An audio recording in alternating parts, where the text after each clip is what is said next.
Hey everybody, I am the MoeChicken. Welcome to my stream.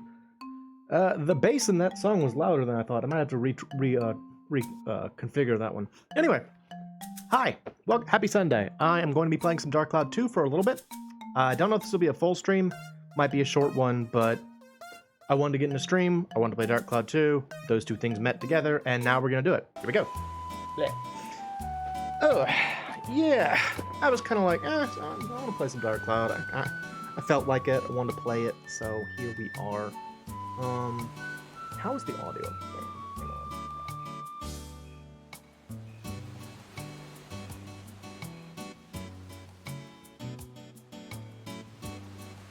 on. Okay, you can hear it. There. So, since the last time I played, a couple of things have changed. I beat a couple of levels leading up to the next major event. I figure as I'm playing this, you know, y'all probably don't need to see every single dungeon level, especially since I will be playing off camera some.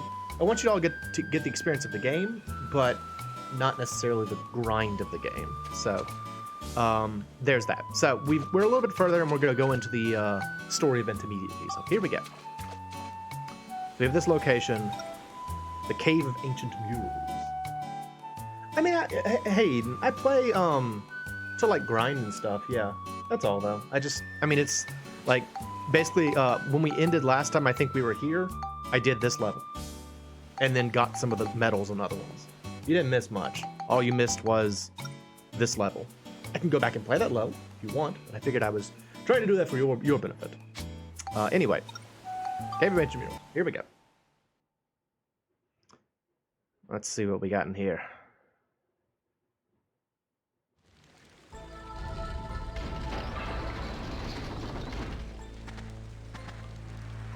What's all this? I don't know. It's one of those murals called Moon of Destruction. They discovered a whole bunch of them in my era, too. Really? Moon of Destruction. Can we see it? Can we see it? Oh, it's the opening screen. Where the moon comes crashing down, destroying mankind. That's unfortunate. Nobody's been able to figure out why there are so many of these things, or what purpose they served. Does that moon have a mouth? It looks like it has a mouth with pointy teeth. Wow. What's the point of so many murals, all exactly the same? I don't know, maybe they're trying to tell you something. Maybe the ancient people were trying to tell us something with these murals. There you go. Tell us something? Oh, I don't know. It's just a hunch. Something about them makes me think so, Hey, I hot dog. guess. No problem. I am good background noise. Oh no! It's Shingala with a fancy new hat. Whoa! Shingala? Oh no! Shingala, Violent stop! Shingala! Look, there's something on his head. What is Yes, it's a dapper new hat. I think I know what it might be. A hat? Meanwhile, Pow! oh, it's Pal. Shingala, what's going on? Pal, you ran Shingala, off stop way it. before us. How did you get here after It's no us? use. Look at Shingala's head. There's some kind of device there. I think he's being controlled by it. Oh, Huh? Look out! dinosaur mind control? He's not gonna listen to us. Nice. Ah, run away. Flee! Shingala! Run for it, pal! All right. So, Shingala is currently being controlled by something. That's a problem.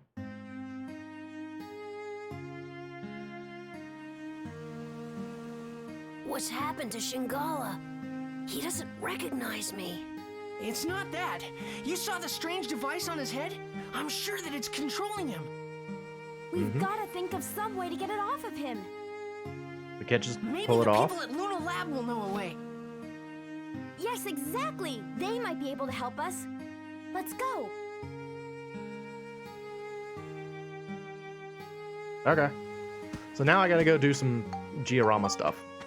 The good news is I set up most of it, so it should be pretty simple to get going. Let's see. So I built a couple of things out here. Put some boats, put some extra pier, put this here. And I think all I have to do Yeah, the foundation's there. I just have to put Claire in the red iron house. So Claire will now move into the red iron house. Claire, this is your house now. Move in. Nope, that's Cedric. Claire. Yes. There we go. Okay, cool. So yes, and now we can go to the future, and you will finally get to see Luna Labs, and it's very strange. It's a very weird place, Luna Labs. But let's go!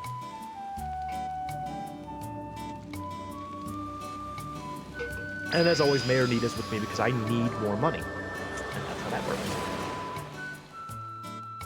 Can y'all hear the game okay? I had to turn it down a little bit for Donkey Kong Country, so I want to make sure.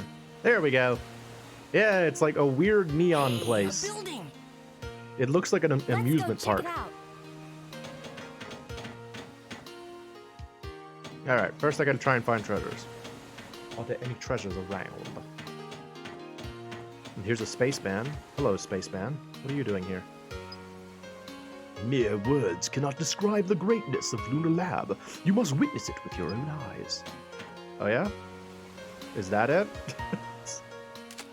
It's something else. Like, I think it's supposed to be like a spaceship, but because of the gaudy lighting, it kind of comes across as like a... I don't know, it comes across as an amusement park to me. So, here we go. But yeah, let us now run over there and see what we can find out. See if they know some way to remove fashionable headwear from dinosaurs, because that is our current objective. I always thought these doors were kind of weird. They don't look like doors to me. It's like a window.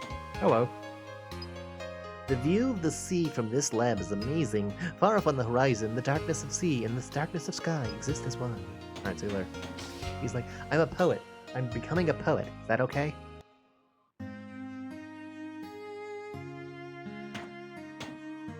Max is like, I want to play with all of this.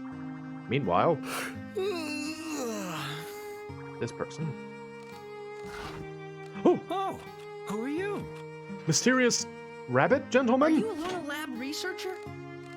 Indeed. I'm Osmond, and I'm one of the top researchers at Luna Lab. Osmond. Fun thing about Osmond, he's actually a reference to the first game. He was a playable character in the first game. Can I help you? Really? That's great. We need your help. Could you lend us a hand? My hand. Oh, here you are. Ah!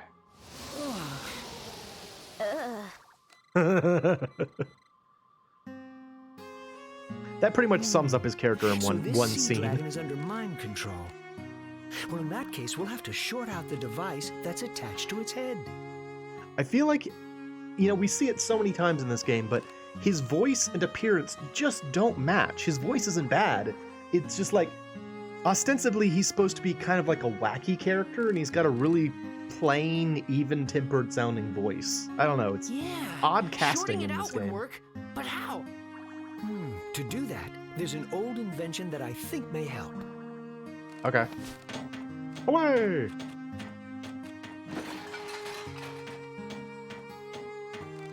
But what is that object? An electric worm! Yeah? Electric worm? How do we use that? Feed it to the dragon. When he eats Okay. this worm, it'll send a strong electric pulse that'll short out the device on his head. We're not trying to electrocute him. Hey, wait a minute. Do Shigura even eat worms? Good point. Shigura definitely eats fish, but maybe not worms. Okay. In that case, feed the worm to a fish first. I feel like Then that feed will the fish to the Shigura. numb the impact somewhat. Sounds good. But wait, how are we gonna get a fish to eat that worm thing? Do you always have to be so negative? I bet you don't have too many friends. That's not true. First you catch a fish, I right? bet you don't have many friends. And then what you need to get the fish to eat the electric worm is an aquarium. Got one of Fish those. pick and choose their bait when you're fishing, but in an aquarium, they'll eat almost anything. Oh, you already have one. Well, that makes things easier. Feed the electric worm to a fish in the aquarium. Okay. The fish will become electrically charged, and then you feed that to the Shigura. Simple, isn't it? Good luck. I don't think this is I going hope to it all work, works but out. I'll Okay. try. Thanks, Dr. Osmond. Dr. Osmond, PhD. Got that electric worm. Now I gotta take pictures of everything in here. Like this egg chair, and this computer machine, and energy pipe, and what else can I take pictures of?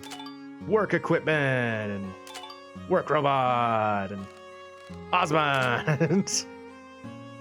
Well, that looks important. What's that? Hey, let me get over there and take a picture of that. Gotta get all these pictures. Yeah, air cleaner. Very important. All right, is there any treasure in here? The treasures in the Luna Labs are always really hard to spot because the floor is so dark. Treasures. I want treasures. Give them to me. Is that more energy pipe? You look like more energy pipe, yeah. I love his response to Monica's, like, reasonable criticisms of his insane feed this electric worm to a fish and then feed that to the sea dinosaur plan.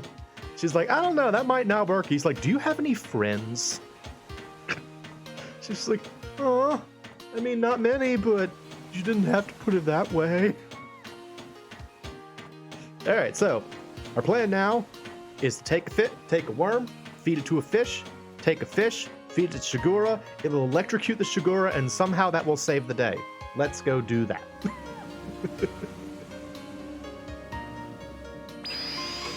Meanwhile, Monica's still thinking about the fact that he was mean to her.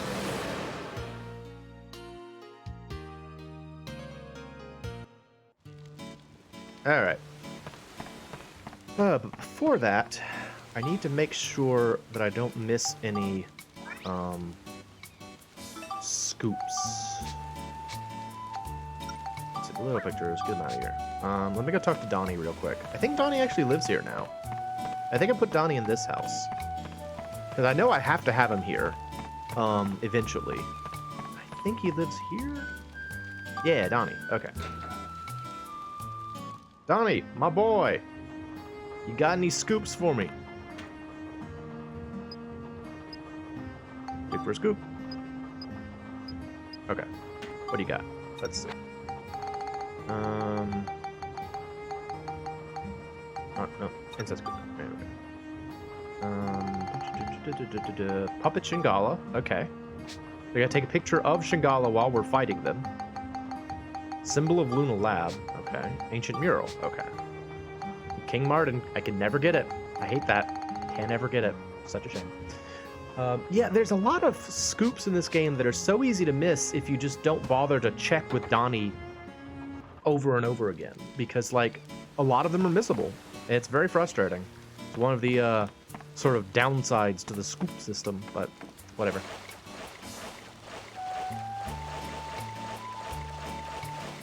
Look at his silly walk. Gotta get there. Gotta get there. Gotta get there. Ocean, so difficult.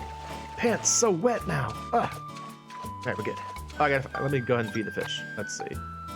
So, these are the fish that I was currently raising. I don't want to feed either one of them. Let's see, let me put just a random fish in there. You, Bon, put in aquarium, Bon. Alright, Bon, let's see, feed fish. Alright, let me feed the other two first, and then they won't go for the electric worm. Alright, Mimi.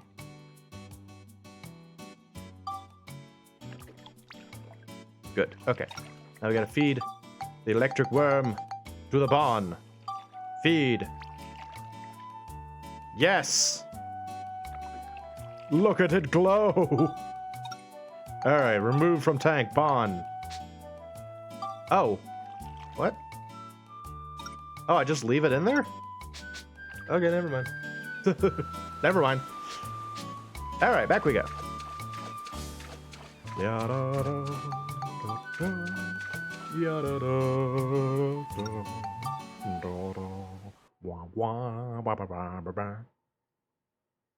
Shingala, we have returned with nummies.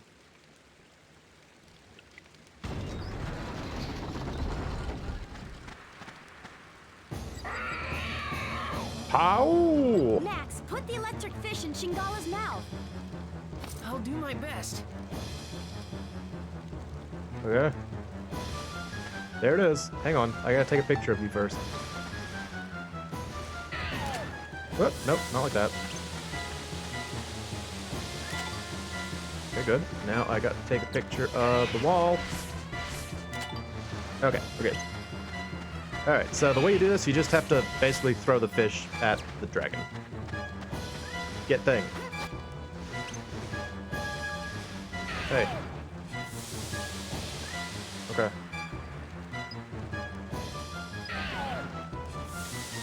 Oh, I have to hurt him first? Okay.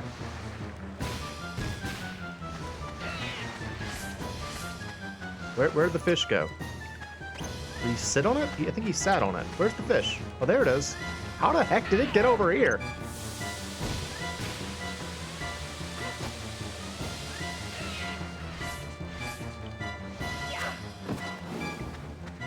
Nope. I think I lost. Oh,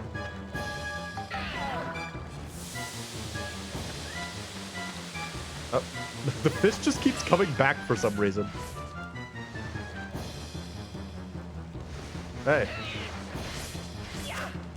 Doggone it, no. Oh, this battle's kind of frustrating to deal with. It's basically a gimmick battle, but you have to, like, I don't know, you have to get the fish in his mouth, and it's annoying. Hey, come on, dude.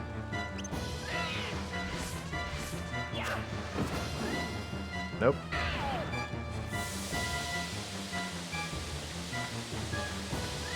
More glowing fish, please. Come back, glowing fish. There you are. I don't know how you keep appearing from the water, but you do. Nope. I guess I have to hit him when his head is down. This is the trick here. Oh, why is it way over there? Good thing we have so many of these. Mysterious electric fish. Hey, bring your head down. I thought I did it. Doggone it. Nope. Oh boy. So how y'all doing today? I'm throwing electric fish at a dragon. I think it's not a dragon at all. It's just a dinosaur. No, not that. Swing your head down. Why do you keep throwing over there, Max? What are you doing, dude? Dragon's not over there.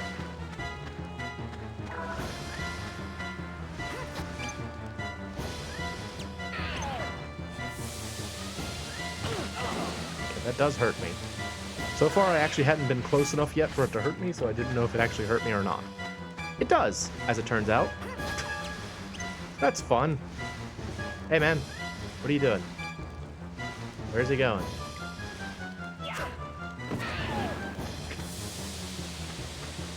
No? Okay. Is that the game's way of taking pity on me? I need a fish. Give me fish. I'm glad you don't have just one shot at this.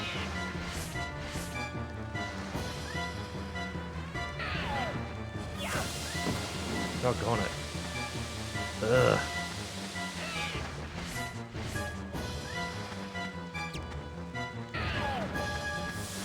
They said if you hurt Shingala, he'll open his mouth, but I did not notice that in practice. Oh boy. I don't think he throws high enough.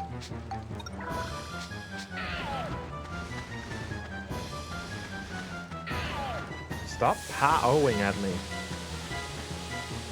Hit you.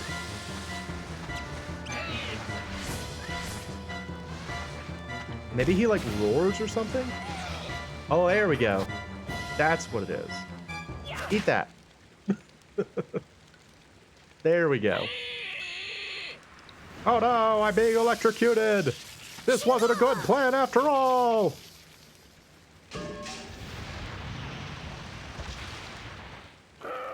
Shingala succumbed to his wounds. Shingala, It worked! The device is off! He's also Yeah. dying. Is he all right? He's No. really exhausted. And he's lost a We lot of better get him blood. back to the water.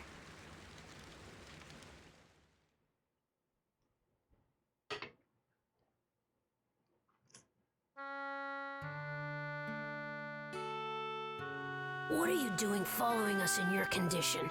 Huh? Pow. I told you it was dangerous, didn't I? But I love you. What am I gonna do You're with you? so delicious. Max, Monica, I have a favor to ask. Yeah? Go to the seashore where the other Shigura are and bring back some medicine that will work on Shingala. I can't Okay. get away from here myself. Oh boy. Okay, pal. We'll do it. We'll be back. Yeah, alright, But pal. even if we do find this beach where the Shigura are, how are we gonna find the medicine? It might help if we could talk to the other Shigura. Maybe we can. I got an idea. Okay. Huh? Aha! Oh yeah, Luna Lab! Maybe we can talk to them. I have an idea.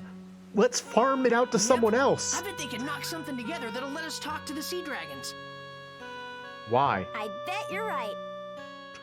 Why would you assume that, Max? Alright, so now we gotta do more Giorama stuff. Once again, I think this is a pretty straightforward one. Maybe Sonic?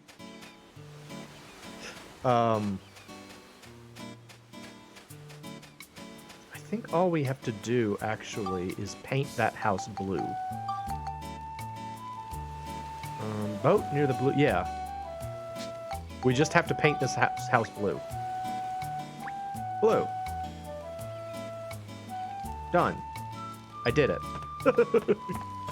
I put Nadia there and I just painted it blue. And we're done. Sonic was the solution. Blue is the solution to our problems. In we go. To the future! Away! Oh.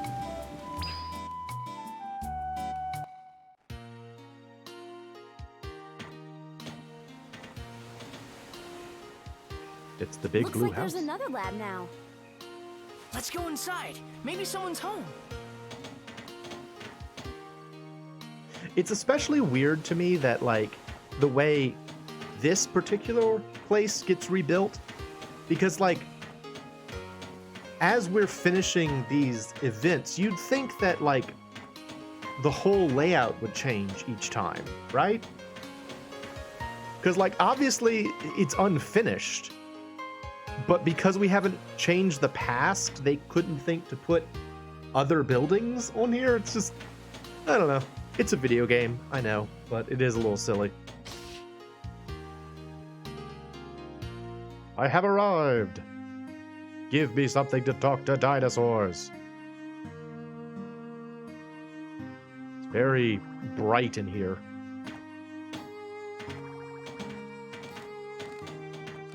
Oh, I know that guy. Hey there, I'm Dr. Knob. It's Dr. Knob. I'm the head researcher here. But you're a... I know what you're thinking. What's a kid doing in a place like this, right? Yeah. Yeah, how come? You shouldn't judge a book by its cover. This lab relies on sheer ability. You must not have many friends. The more brains you have, the higher your position. It's only natural.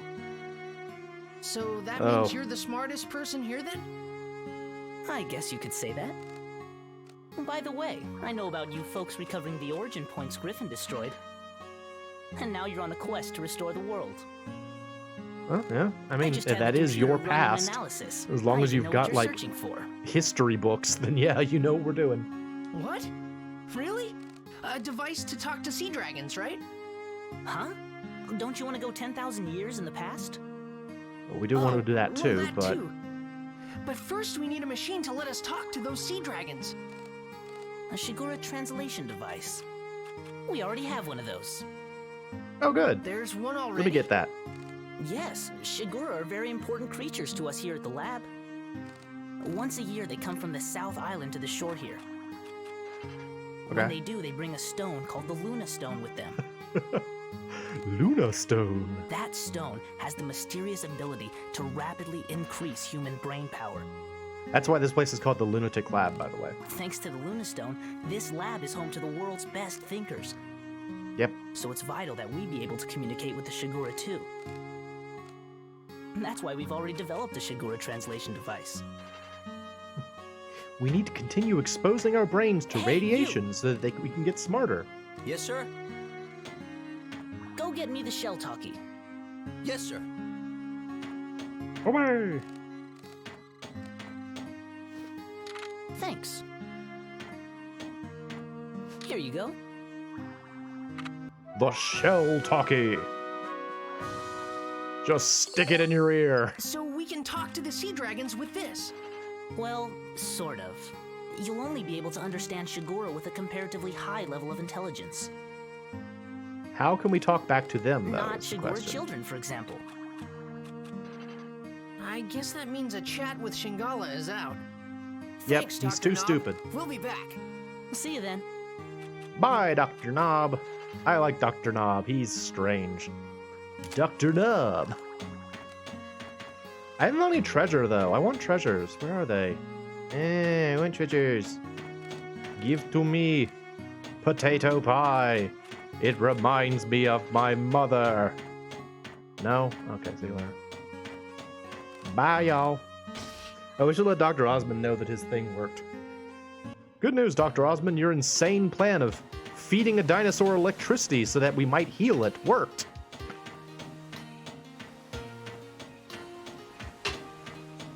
Maybe he's got treasure for us.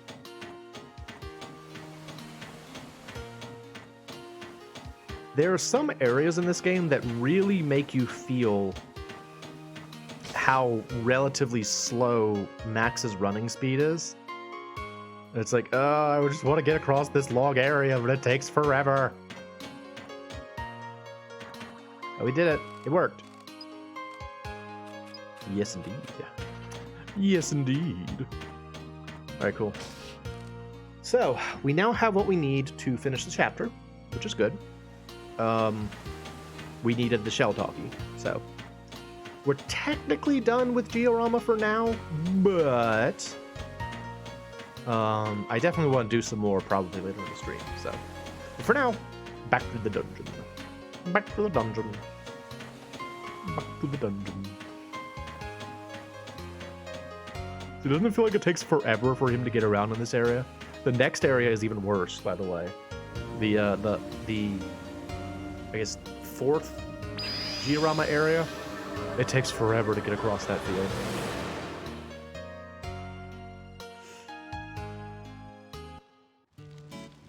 Okay.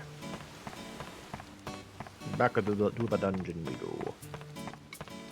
Back to the dungeon. How y'all doing today? Are you having a lovely Sunday? I hope so. My Sunday was kind of weird. I woke up way earlier than I usually do, and then I couldn't get back to sleep. So like I kind of like laid around in bed, but couldn't actually fall asleep. So I was just kind of like just laying there for like an hour. I was like, wish I could go back to sleep, but I can't. Guess I'll just sit here for a while. And then I tried reading, make myself like sleepy, and it didn't work. And I don't know. It's been strange, but such is life. I haven't commented on yet, but the music in this area is like weirdly very impressive. I can get into the ride pod in here. Prepare to die, ancient mural. I didn't think we could get into the ride pod in here. It's really silly. Alright, see you later. I'm going over here now. Hey, Lori. Welcome. It's time for Wandering Zappy.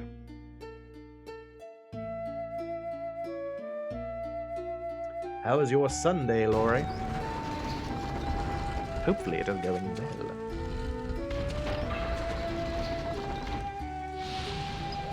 I cannot heal here. Unfortunate. There is, however, Aqua Element.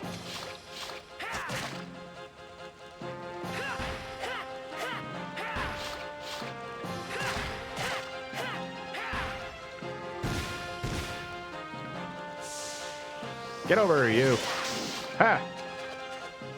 Bash, bash, bash. Mine is doing well, thank you. Except for the strangeness when I woke up, it's been pretty good.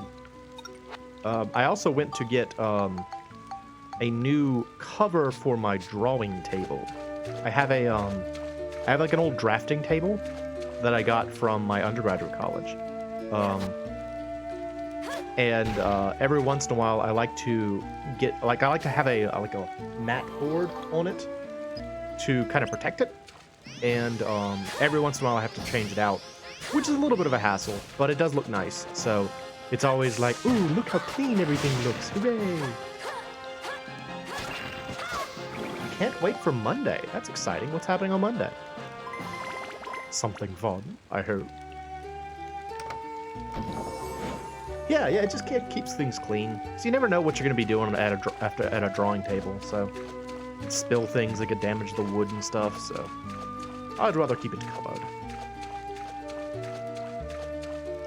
What exciting thing is happening on Monday? Or are you just very excited to go back to work? Do you just hate the weekends? You're like, oh, if only I was at work right now. It'd be way cooler if I was at work. Get over here, Goyon. Kick. Hammer, hammer, hammer. Ian will be on in between. Oh, yeah. That's right. For those who don't know and are interested in Brutal Moose streams, he did say he would likely be streaming tomorrow. Something random, from what I understand. He's just going to be playing something. So, I don't know what it is. Might be more Roller Coaster Tycoon. I was watching his recent Roller Coaster Tycoon, or Roller Coaster Tycoon 2, I think it is. Oh, you work from home? Okay, well. I do too, so. My weekends are very similar to my weekdays, except one of them involves work, so. Or one of them involves work that I get paid for. Yes, I was watching his Roller Coaster Tycoon VOD recently. So I think we'll probably do more of that. Just about anything he does is fun. His streams are a good deal of fun. What was I going for? Looks like this. Lightning and scale. Okay. Lightning. Badoo! Look at all those fish. I don't know what to do with them. I've just got a bunch of fish in my inventory. Just bouncing around. Hanging out. Bouncing around. Doing their thing. We watched a wrestling special last night. And it almost went until 1 a.m. Like a live from the Hippodrome special, or like something on like a store, like about wrestling, or what kind of a special exactly? Oh wait, that's right. My this leveled up. Push that back. Live from the Hippodrome. That's a reference to Dexter's Laboratory, the Dial M for Monkey Wrestler episode, which was very entertaining. Never seen it. Summer Slam. Cool. Was it a good time? I don't know anything about wrestling except that apparently it's a fun thing to be interested in.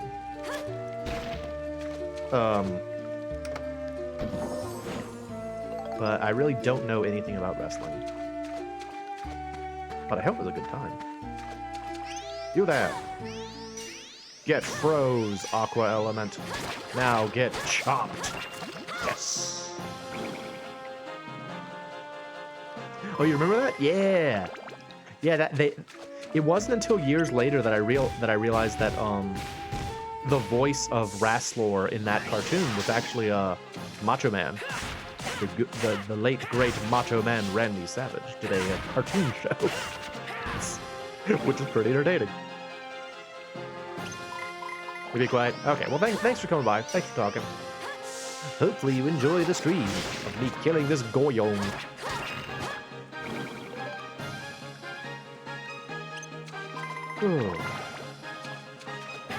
Yeah, I don't know, like, for a long time, I was kind of a snob about wrestling, because I grew up in a place where there were a lot of rednecks, and a lot of rednecks also like wrestling. Not to say only rednecks like wrestling, but a lot of them do, at least where I lived. And so I kind of, you know, growing up equated, oh, wrestling, that's something that rednecks watch, like NASCAR and whatever. It's not the case. People of all walks of life can like wrestling. And I think I think my prejudice was exposed to me when I watched a segment on Last Week Tonight about wrestling, where John Oliver, who is pretty far removed from what my perspective of a redneck is, mentioned that he absolutely loves wrestling.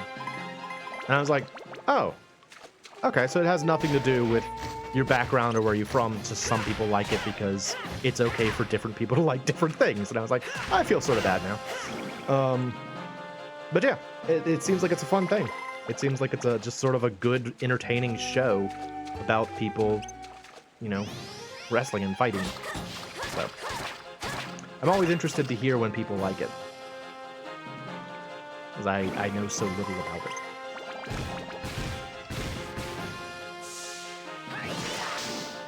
I guess I should say the same thing for NASCAR too.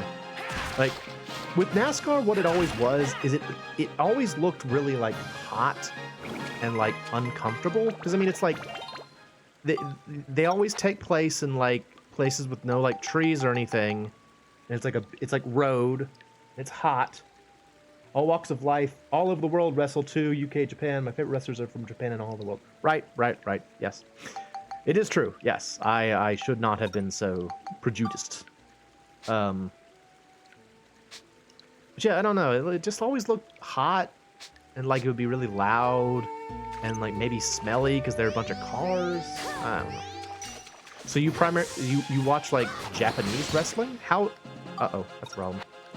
So how does Japanese? I'm calling you out again, Lori. I know you wanted to shut up, but too bad. Now I'm talking to you again. How? Wait, why can't I heal this? Why can't I heal this? Oh no, can you not heal petrification? Uh-oh. It needs to wear off. She's just gonna... Oh, that's right, I can't heal in this level. I'm so silly. So silly.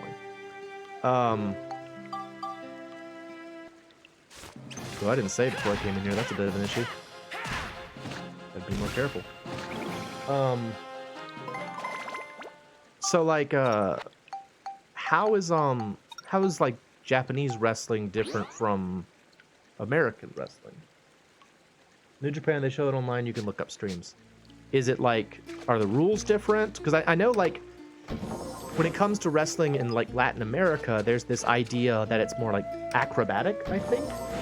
Like that's where the idea of like the flying luchador comes from, is this idea that they would like, they do more like jumping and like, it's more aerial, so to speak. Does Japanese wrestling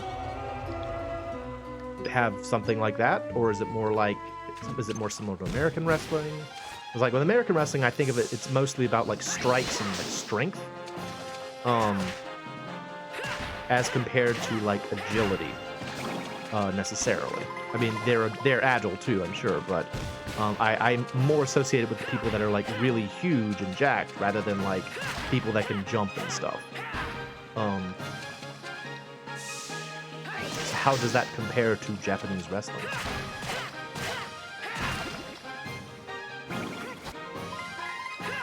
Ash. Although if you really don't want to talk about it, that's fine too. I'm not trying to force you to talk, I'm just curious. I'm like, ooh, how does this work? I should probably switch to the ride pod just to be safe, honestly, because if we lose Max, we're going to lose all the progress I've done so far.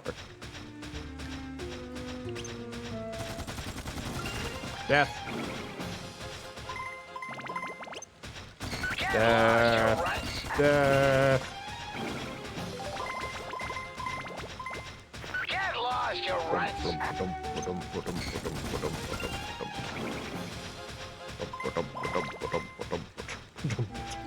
My wandering death machine here.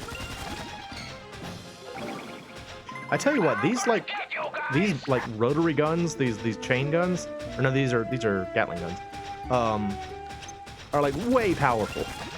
Just stupid powerful. Steve, you're our only hope, Steve. We need you now, Steve, more than ever before. Steve. All right, cool.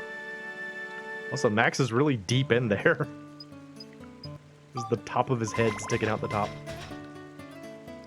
Oh, you might have noticed there's a minor I don't know if you call it a glitch, maybe just an oversight in this game where if you are playing as the ride pod, the game will say, like when it says like you can place feet on this floor, do you want to move the character to the sphere? Normally they use the character that you're playing as, but if you're playing as the ride pod, it says move Monica to the sphere rather than Max. See, in Japan the rules are different, and seeing it live, the audience is quiet until the match is done and then they applaud. A lot of wrestlers from all over the world go there for a few years to protect their skills. There's also a style called strong style, more fighting. Oh, well, that's interesting. Cool, thank you for sharing. Okay.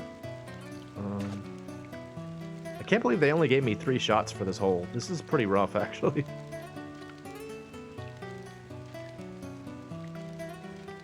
Unless I can get it to, like, reflect over there.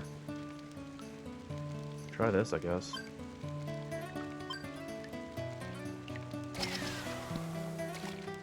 Great. Yeah, I'm not gonna get this, man. I'm not gonna get this at all. What a waste. What a waste. What do they want me to do? Hit it off that? Try that, I guess. Here we go. Bam! Well, it actually did better than I expected, but still didn't do it. Alright. Which exit is this? The right exit. Yeah.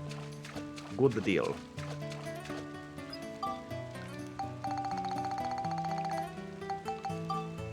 Oh, what else has been going on now? Basically, you can look it up. It's just another thing I love about all things Japanese. Yeah. Japan is a very unique culture. A very interesting place. Oh, look how many levels we gotta get. I was hoping that we might finish this chapter, this episode, but that's a lot of levels to get through. We'll see. We'll see. Let me go ahead and save, since we got past that level. The other thing that I've been doing an awful lot recently, I've been playing a lot of Castlevania Harmony of Despair. I don't know if any of you have played that, or if you're Castlevania fans, but I will explain. Harmony of Despair was a game that came out back on the PlayStation 3. Let's see, what do we got? None of that's helpful. Okay, never mind. It's a game that came out on the PlayStation 3, and it was supposed to be a multiplayer Castlevania experience, which was fascinating for me because I like Castlevania, and at the time, I was still relatively new to the idea of online multiplayer games. It was PlayStation 3, and I didn't really play many computer games growing up, so it was very new to me. And it's a game that sets a pretty high bar for online play. Like, it actually works better than a lot of other PlayStation 3 online games that I played or tried at the time.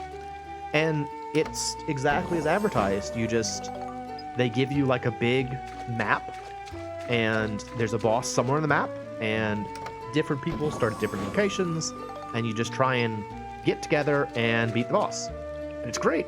It's a lot of fun. And it's one of those games where I really find myself wondering why they never really expanded on it again.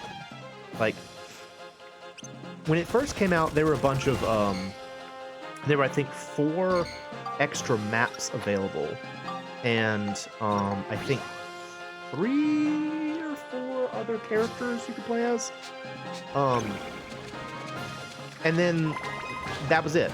That was all they wrote. Like they never made any other content for it. And I know that not too terribly long ago they released something that was supposed to be similar on like iOS or something. I tried it. I didn't like it very much. It didn't feel the same. It was more how do I put this? It was more cell phony, I guess.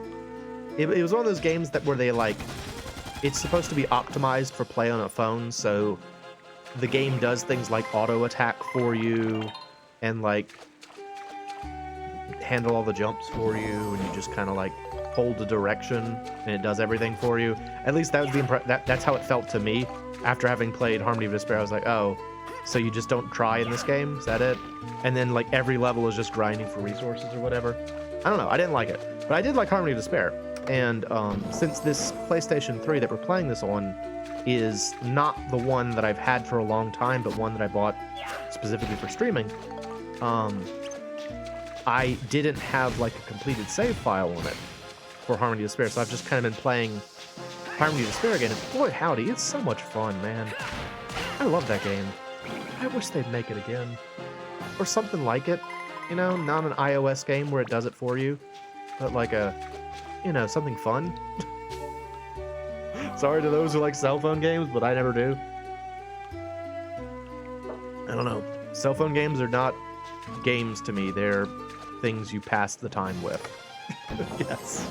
It's very snobby. I'm being snobby again. I'm sorry. But, I don't know. I haven't found too many, like, I will admit that I was very impressed. Like, I played, the cell phone game Grand Blue Fantasy for a while. If you're familiar with that. It's like a, it's like an RPG. But it's a gacha RPG. And, it's really a gacha RPG. Like, it's all about, like, playing those slots and getting new characters and that kind of thing. It's, like, all about grinding endlessly for resources if you don't want to pay for them and that kind of thing. But it also has a really solid volume of story in it. This sooty here. Like, there's a lot of content in terms of, like, plot in that game, which is great. And it kept me going for a while. And once I ran out of it, I realized it was just a gacha game. And I stopped playing. But the actual gameplay was pretty thin. Like, it was a turn-based RPG that you could kind of automate for it to play itself. And I don't know. I remember I got frustrated playing that one because I got to a point where I wasn't strong enough to really do the raids. And anytime I try to do a raid, someone would show up, and like I would have been like grinding away at like a boss or something for like 30 minutes, and then someone would show up and like kill it in like one hit, and I'd be like, well, what's the point then? Why am I even playing if like that's the bar you need to? Because like I would be fighting these raids so that I could get the resources to get stronger, and then I'd have someone come along and they just like do the raid in 1 second, get all the resources, and then leave. And I'd be like, well, that's that. I don't know. It was very disheartening for me, so I kind of gave up on it. But that's me. I get disheartened easily. I am not strong of heart. I am chicken-hearted, in fact. No.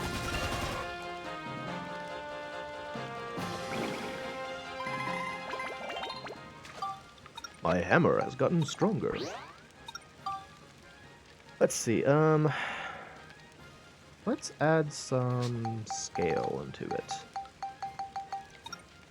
It's kind of weird for me to work on this hammer because I don't really have a goal with it, you know? Because it doesn't have like a next evolution. It's just kind of a, you know, it's a like a top or a finished state. So I'm just kind of adding in whatever to it. It's a little strange. Oh, another thing I should mention. I think I told y'all that I was thinking about doing this in the last stream. I have put together a prototype for what could potentially be a merchandise opportunity. If anyone would possibly ever want to wear anything associated with my channel, I made something associated with my channel. So that's off being made, and hopefully it will be around next week.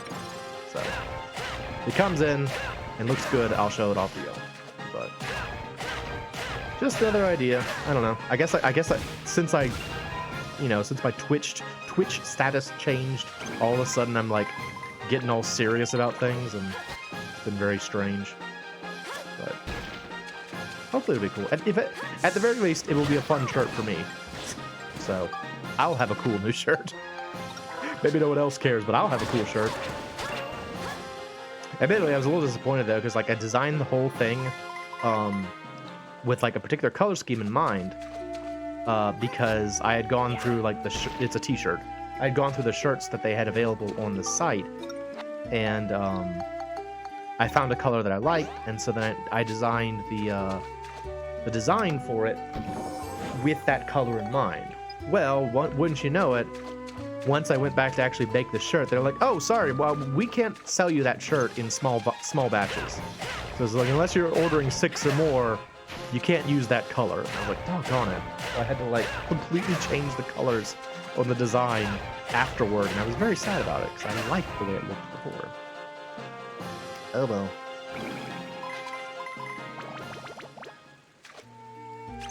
You there, Hornhead! Get over here. Join me, Hornhead. Fight me if you dare.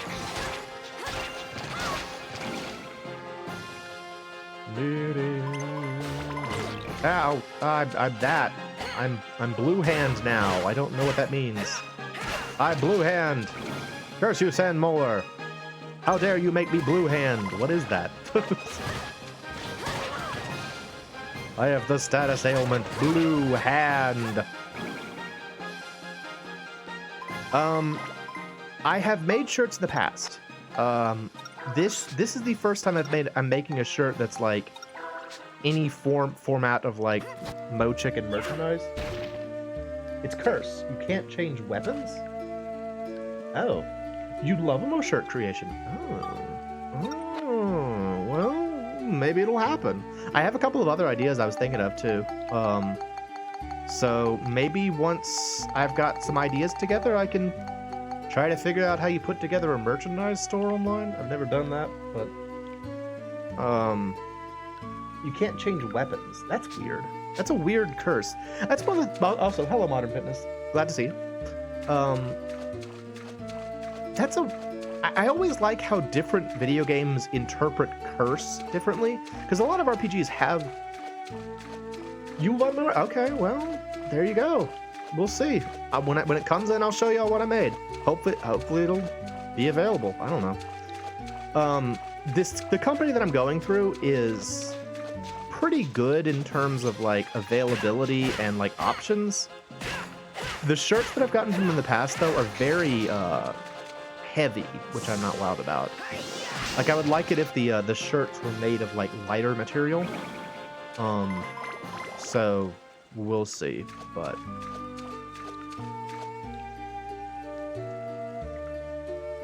you have one of each of the Bingo 98 flesh and gray. Not the beefy chicken, although that would be kind of a funny thing to have on a shirt. What was I saying? Yeah. So I've made shirts for these people before, and I like their pricing, and I like the availability of like different colors and like they allow you to print on like the sleeve, which is kind of cool. I don't know that I've ever seen a promotional, like I actually used to work at a promotional products company, and I've never seen them make it available to print on the sleeve before, so that was kind of neat. Not to say I've really taken advantage of that, but yeah, I don't know. The material of those shirts is pretty heavy, so I like lighter shirts usually. Yeah. The Brutal merch was nice. He went through spring, and I don't know. We'll see. Right now we're just in prototyping phase. more or less, I'm just getting shirts for myself. That was the plan initially. Do people like them? Should send one to Ian. I don't know if Ian would want my shirt, honestly. I mean, I bother him enough as it is. I don't know that he really wants a t-shirt with me on it, but we'll see.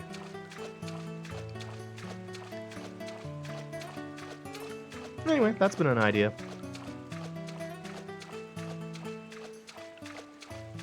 Well, I guess I'll go ahead and share the other ideas I'm thinking of. The two other ideas I'm thinking of right now relate to gaggle, which, if you're not familiar, that's more of a...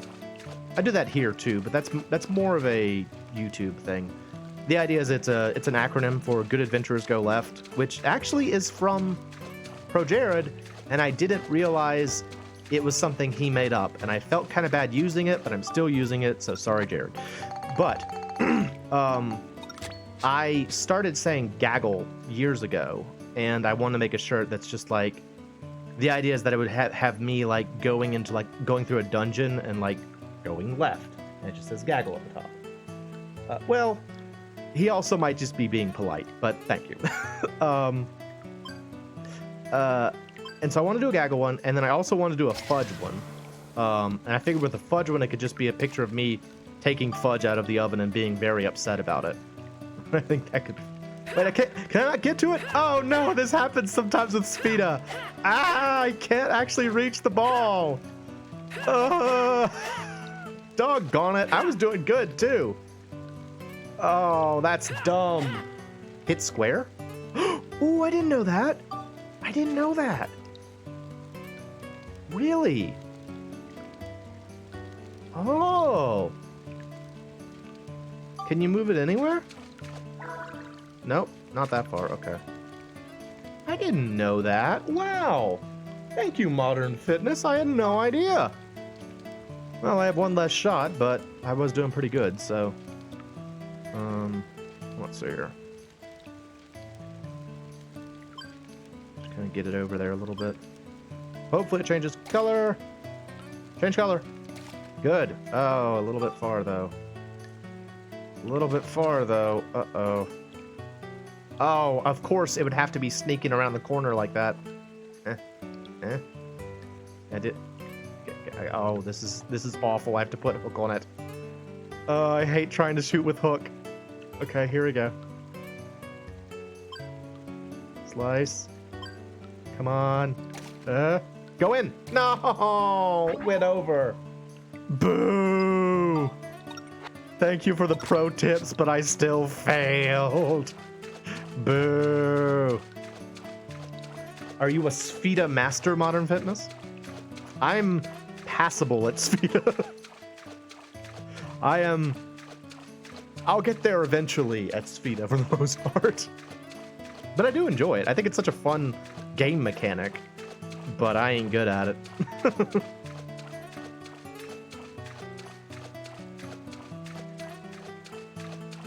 Oh, pro tips. So good.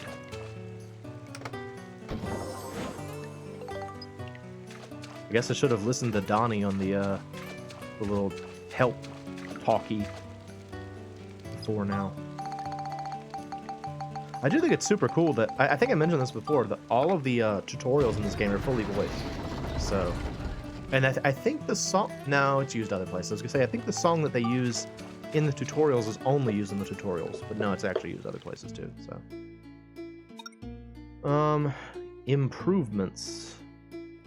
Let's go heal first. Just a Dark Cloud fanatic. And I'm sure you two, like me, wish that they had made another one of these. I hate that this was the last game in the series. I really wanted there to be a Dark Cloud 3. For all that, I've never played Dark Cloud 2, or Dark Cloud 1. I never played Dark Cloud 2. I've heard it's good, though. I never played Dark Cloud 1. Weather vanes. What? Weather vanes? Do-do-do-do. Never mind, see you later, I can do. Beaten both games many times. Yeah, I don't know. I've never played the first one. I've seen parts of the first one, but like... I think the downside is that I started with Dark Cloud 2, and when I saw Dark Cloud 1, it felt very primitive, and I had difficulty going back to that.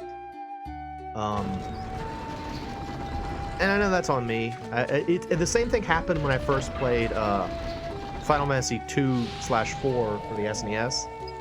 I was like, I had already played like FF3/6 for the SNES, and I'm like, oh, well, this one's just crappy. I don't want to play this. And it took me a long time to get over that, so I don't know. Again, that's on me. I should really get over that, but it's Rags Stink. Dude, who named you Rags Stink? Your parents? Did they hate you? They call me Rag Stink. I smell terrible. Specifically my clothing, though, not the rest of me. It's my clothes. I swear I didn't poop myself. Dude, your rags stink. Blocked. Blocked. Blocked. Ha! Wow, that worked really well, actually. Oh, not a sea tortoise. Why are you? Oh, Rag Stink's shooting at me again. Actually, hang on. Can I use this? Shoot at me, Rag Stink. Yeah. Yeah. Give me the power, Rag Stink. More.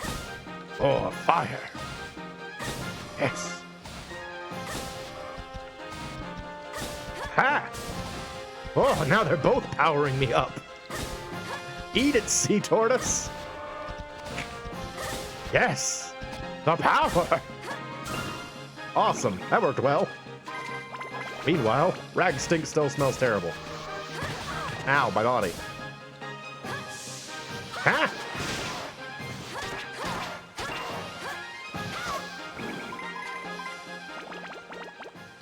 I feel like probably everybody has a game like that, though. Like, a game that they always wanted to see, like, a sequel, and it never happened. And so they're like a... I guess that's what you'd call a stan of that game. I'm a stan of Dark Cloud 2. I always wanted there to be a Dark Cloud 3. But there wasn't. They never made one. And it's not because, you know, Level 5 went out of business or anything. Level 5 kept going. They do the Professor Layton games now. But... Come on, they didn't make it all these. Real shame, that.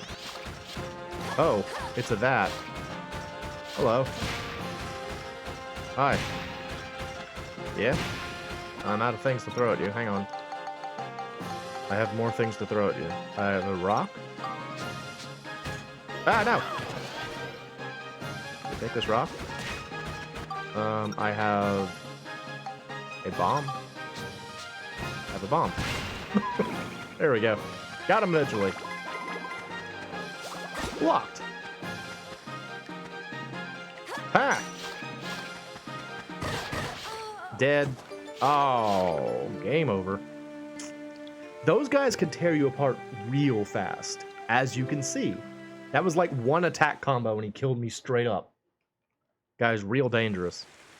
Did I save before I went in there? I don't remember if I did or not. Did I do that? I can't remember now. I feel like I didn't. We may have lost some progress there. Badge.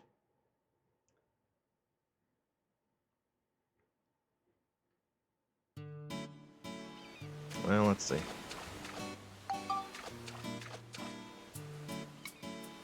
Ah, boo! We're back in Banquet of the Dead. Boo. Nuts.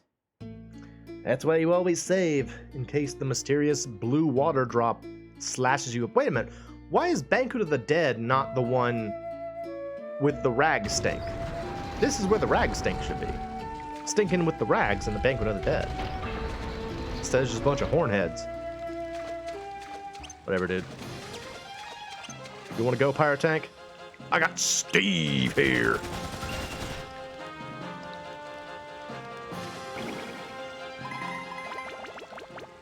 And I felt so clever with my idea to reflect the fire back at the sea tortoise. Didn't matter. I got myself killed by an aqua element. Stupidly.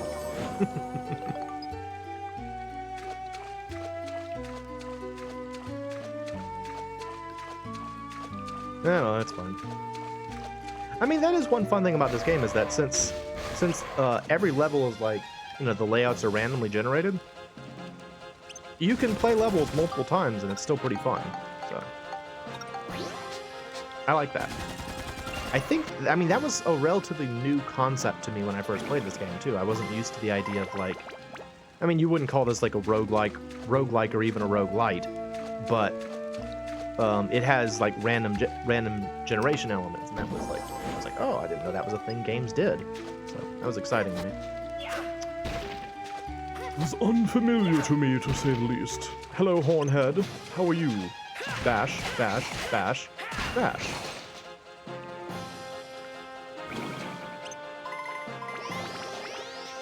Ha! Ha! Oh, I froze him. Oops. Come back. Sorry. Back, back, back, back, back.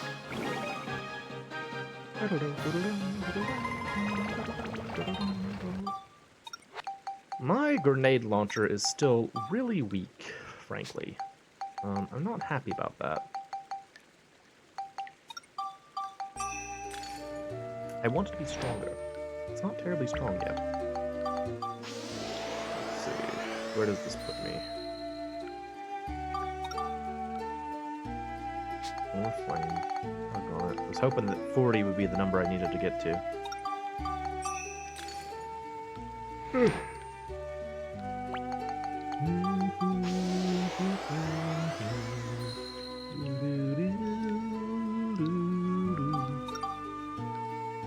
Oh, alright. Cyclone.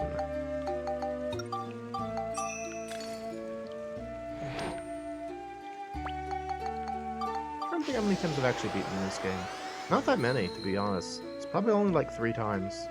I guess maybe the 3rd time that I'm going to try to beat it. I like it, but it's such a it's a long game, and it's definitely a game that can stretch out for a long time if you decide you want to get like a lot of medals and stuff. So I don't know how many times I've actually just gone through and beaten it.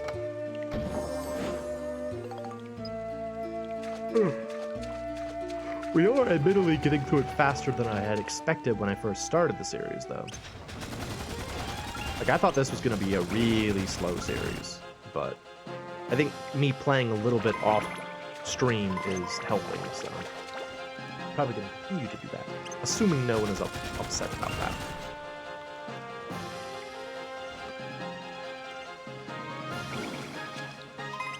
Which makes things a little bit more expedient. Yes? Ow, my body. Whack, whack, whack. Ha! Dead now. Stupid molar.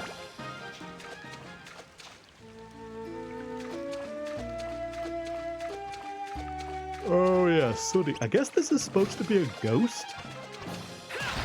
Or like a shade or a demon? It's real weird. This is another enemy that I was like really impressed with the first time I saw it. When I first played this game, I'm like, oh my gosh, it's like a flat enemy. What a cool idea. And then I remember in Dragon Quest VIII, which was also made by Level 5, or at least it was produced in collaboration with Level 5. I think Level 5 made the engine for the game, and then Enix like did all the background stuff. They also had like flat enemies in that, and I thought they were really cool. So.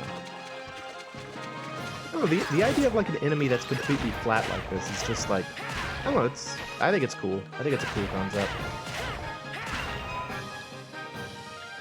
Shadows and shades and such. Monsters that, when you look at them, they don't make sense, and so they're scarier as a result. I think that's cool.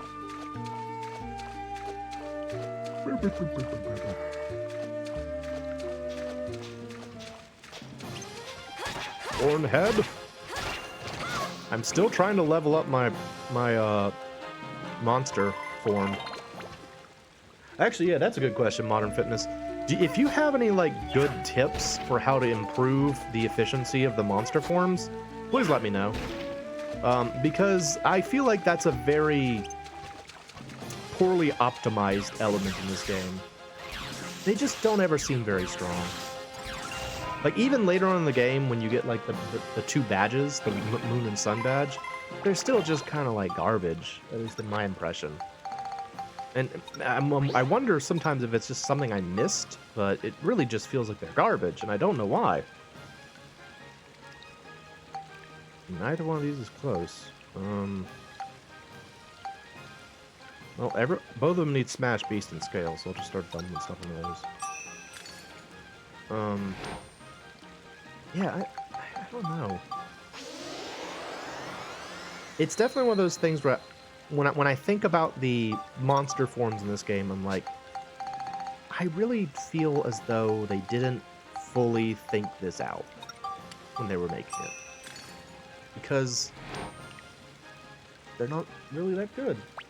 They're just kind of like, they're slow to level up, they're very weak, they don't have good moves. There's a lot of problems with the monster forms that don't appear to be addressed. Oh, there we go. Oh, healing point. Nice. Very good. They never really get strong. You're not missing the theory is that they're intentionally that way for people who just want to play more. Yeah, that's fair. I've said this before on stream. Usually, what I will do is I will level up the Dagron forms because they can attack from afar, and I do that pretty much just to get the medals associated with the like the monster transformation medals, and that's usually all I do. Like, I'll try to collect all of them, but usually that's the extent of it, which is a shame because it's like a whole part of the game that I'm just ignoring, but it's because it's just too darn hard to use.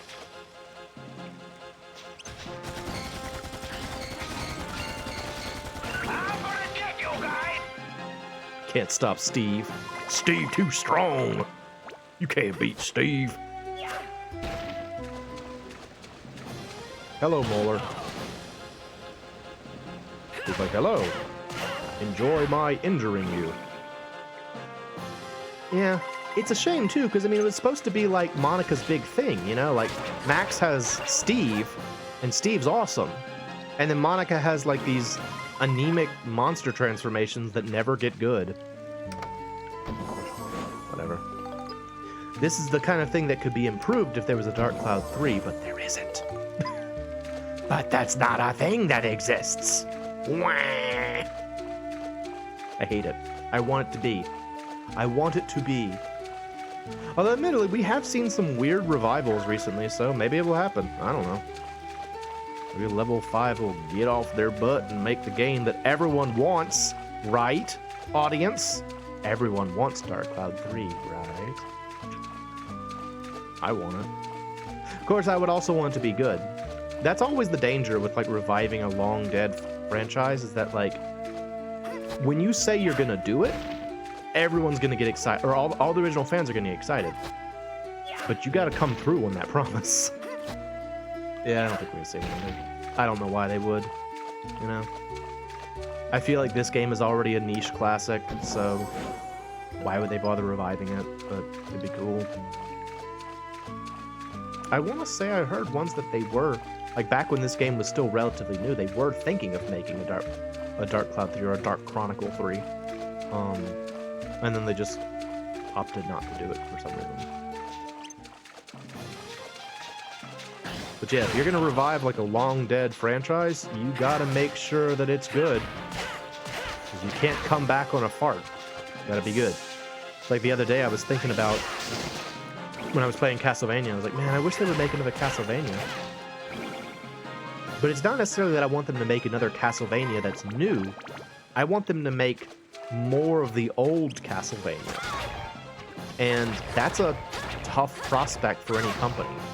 You know, it's like, if you have, like, a game that's well beloved for many years, and then you try and make another one, you have, like, two options. You can try to make something that's very close to what you had before, In which case, some people will say, Alright. oh, so That they didn't takes come up care with of you anything new guys. and they just copied the old formula, you know, disparagingly.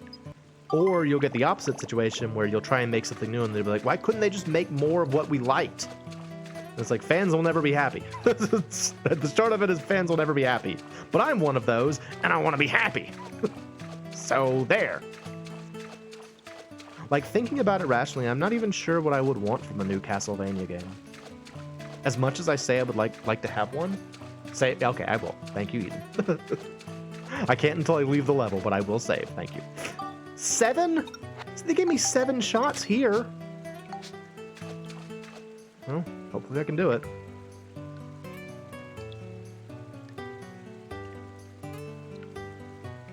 Ocean's Roar Cave, it's all about placing the ball where you want it to land. So it doesn't bounce.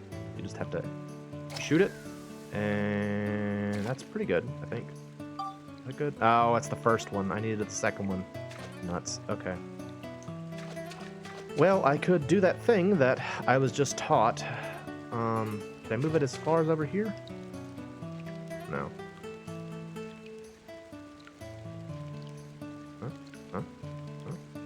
Alright, I'll just hit it. Never mind. Yeah, like, I mean... I can tell you a couple of things that I personally wouldn't want out of a new Castlevania game. I wouldn't want to be poly-based. I would want it to be sprite-based, which I know is expensive, which is maybe one of the reasons they don't make it. I would want it to be of the same kind as like the exploration Castlevanias. And I would want it to have the same tone as the DS Castlevanias, as compared to like Lords of Shadow. But I really think that probably... Hang on, let me look over there. What's going on over here? I really think that probably Konami has rightly recognized that it just wouldn't make money. And they gotta make money. At the end of the day, it's like, that's one of the things. It's like, as fun as it is to think that, like, you know, these video game companies are like worlds of wonder that make us these wonderful things to enjoy, there are also companies that have stakeholders and have to make money. So, you know, it's like, they gotta make money at the end of the day.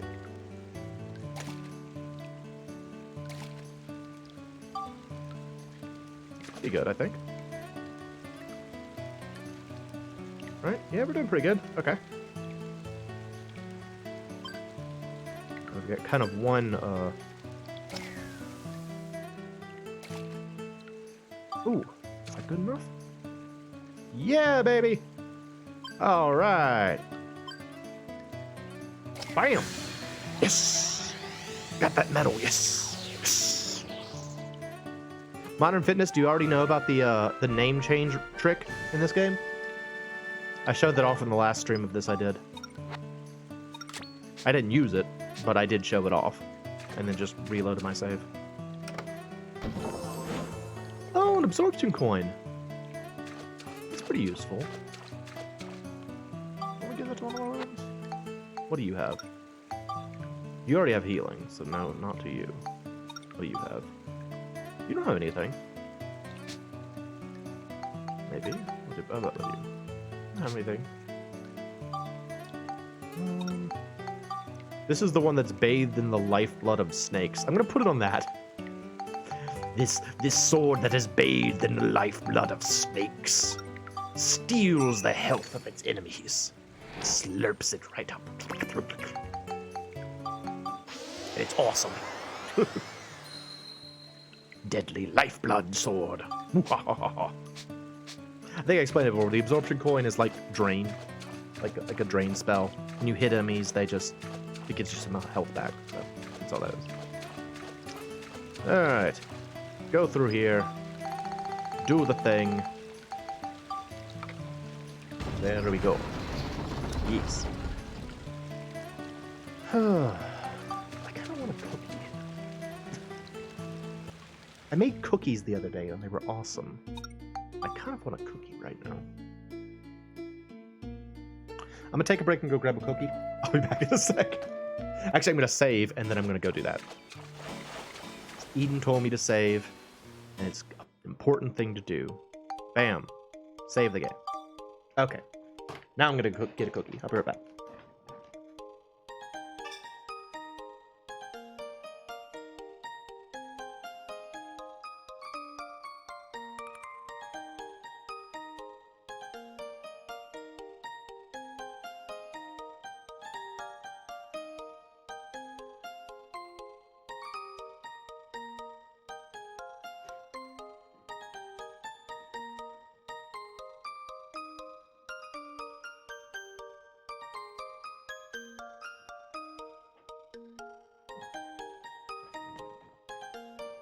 You're surprised I could do the name change trick so early in the game?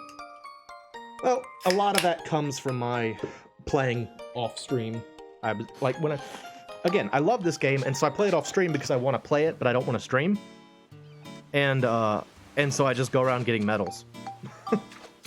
But yeah, so you know about it then, the name change thing. That's right. Okay. Oh, so now it's time for everyone's favorite part of any MoeChicken stream, when I prove my lack of professionalism by eating on stream.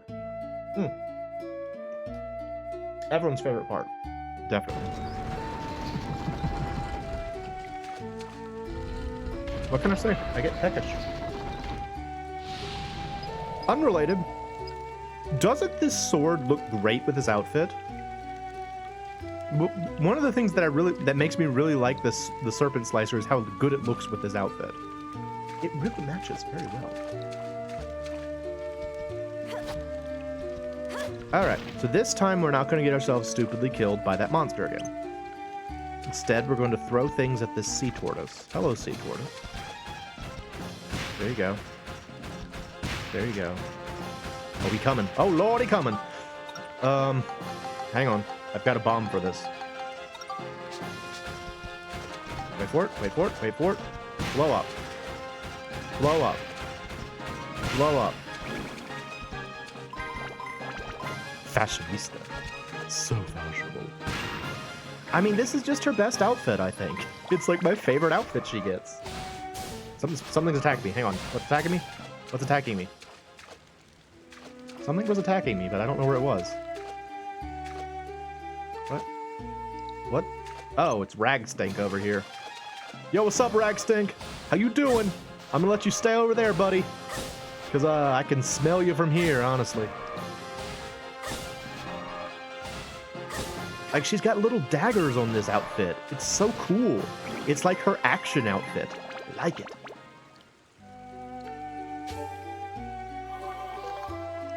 Admittedly, she has been wearing it for a while. Should we change her costumes, I think?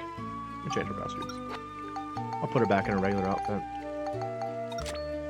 That. I'll give her the... just all around regular. There you go. Basic ass Monica again. Her pumpkin shorts is apparently what those are called, which I find to be a very strange thing, but apparently that is what that's called. Pumpkin shorts. I don't have food on me. Hey man, Neo Vanguard, have some lightning. More lightning. Don't do that though. Oh, that's nothing. That is like no damage at all. Stop. Bah. Bah. Bah. Okay.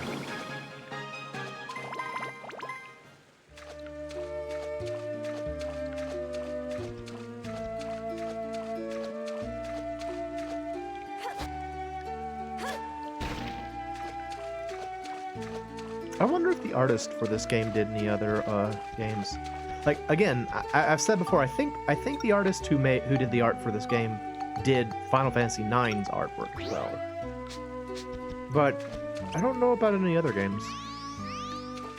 I'm curious. Because I really think they did a good job, like, imagining this world. Yeah. I like it a lot. I like how all the characters are very, like, distinct looking.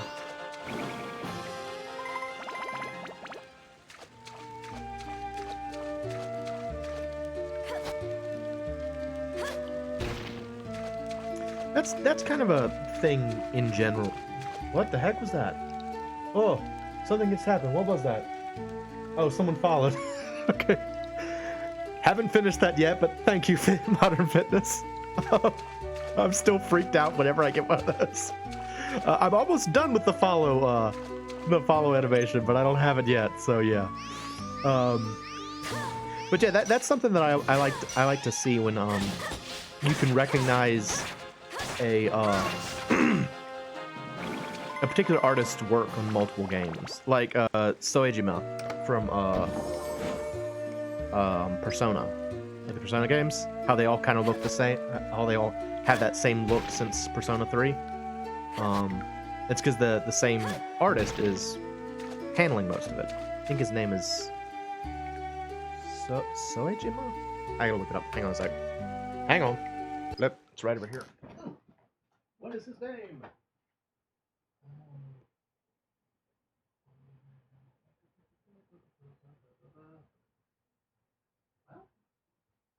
Should be over here.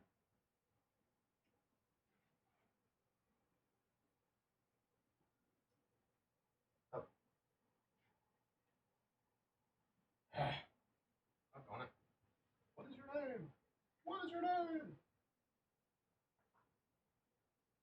Yeah. Shigenori Soejima. Oh, Shigenori Soejima. The artist for the Persona games since Persona 3. Very distinct style, very pronounced. The eyes are very, not vacant, we'll say, but they have like tiny little pupils.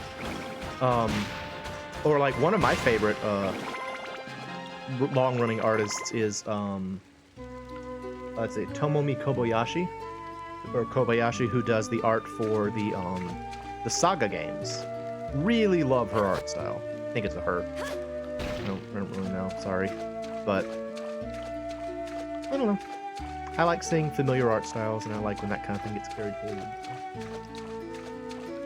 I really should have finished that followed animation by now.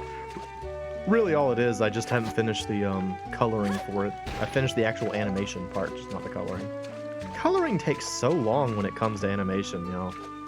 If you've never done like an animation before, the fun part is the animating. That's the fun part. And then you find out that there's this whole after part where like you have to clean up the animation and you have to color it and ink it, and it's like, oh my gosh, now I know why animation departments had an entire ink and paint section that was different from the regular section. It's because nobody wants to do that part. That's not the fun part. The fun part is making the things move. Blocked. Blocked. Blocked. Blocked. Whoa! I feel like that's one of the rare circumstances where the like, you know, catch the spells and then throw them back thing is actually like useful. I feel like I never know how to use those, but it worked with Ragstink. Once again, eating on stream, not advisable, but I'm hungry, so there you go.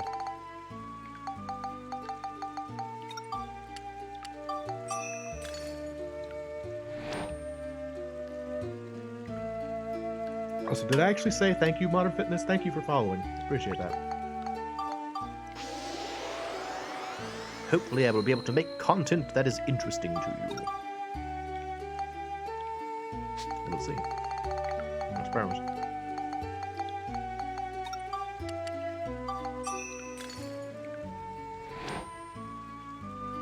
Ugh. Ugh. Look at all those fish. I really need to sell some of those fish. Or cook them. I could cook them.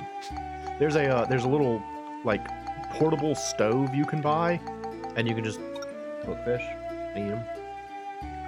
I haven't bought it yet, just because at the time you buy it from Palm Brinks and Morton Shop, and the last time I was there I didn't have enough money. I do now. It's only like 1,000 gilda, but I'm going back and gotten it. It's probably the most useful thing you can do with fish, though, in this game, honestly. Like, the whole fishing and, like, raising fish thing is another one of those things, kind of like what Modern Fitness was talking about earlier with the monster forms being, like, a way to let people play more if they wanted to. I think that's probably what the intent there is that it's like, oh, if you want to, you can, you know, sink some time into raising these fish. It's not going to help you in the long run, but it's something you can do. I mean, there's something to be said for that, you know. It's like raising weird Pokemon teams. Oh, speaking of Pokemon, that was, I don't know if y'all remember, that was another idea I had for something else we could do on stream, is for me to just try and do a Nuzlocke. I've never done one before. I know Nuzlocks are kind of like a several years ago thing, but I don't know. I've never done one, and maybe it'll be interesting.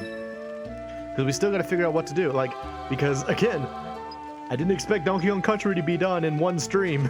I thought that would take at least 2, but it's already done, so that didn't work out. And then last time Possum was talking about Nancy Drew, which I wouldn't mind doing, but Nancy Drew kind of feels like more like an RPG than like an action game. And even though I know that this is kind of an action RPG, I still think of it more of an RPG. And usually I like to try and like have one game on stream that's like active and one game that's more quiet. And I definitely feel like Nancy Drew is less of a hype game. Although I don't know Pokemon to be a hype game either, so I don't know. I'm just throwing on ideas. There's also Metal Gear for the MSX. Another one I was thinking about. There's another one that I had in mind, but I can't remember what it is now. It's really important. I just want to make sure people get to see things that they want to see. You know? Hey, Ragstank. What's going on, man? Get some more of that fire. I'll throw it right back at you.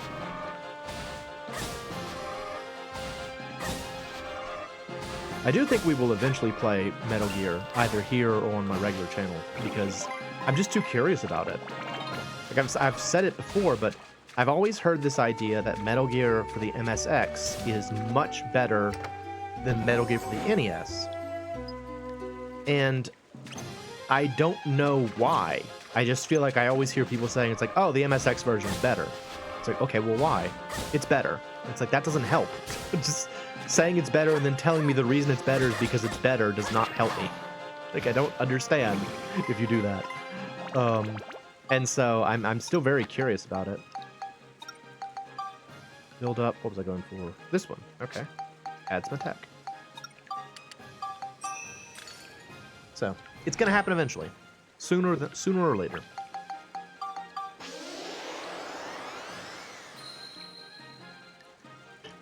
Oh, all right. The Tsukikage. So the Moon Shadow. Y'all want to get the Moon Shadow? How close am I to anything? I'm not really close to anything else. Sure, let's get Tsukikage.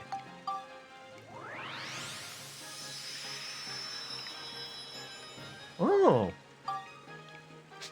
That's a pretty nice looking sword. It's just a straight up katana.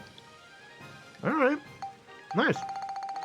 Well, we don't have that fashionable look anymore, but I could put her in this. It kind of matches a little. A very, very small amount.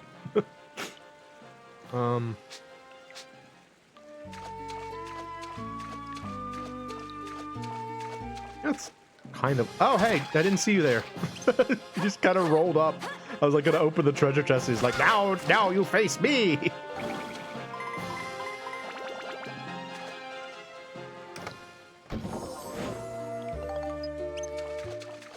Hello, Ragstink. I love your name, dude. That name is hilarious. Ragstink. It sounds like a male version of Ash Puddle. You know, Cinderella's original name. It's like Ash Puddle and Ragstink. Looks like we got them all. Oh, actually, it does get a match there. Nice. Alright. Alright, Max, it's time for you to play Golf with Time again. Prepare yourself for time golf.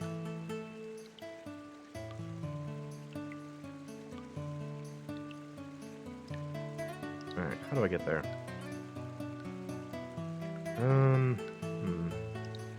Yeah.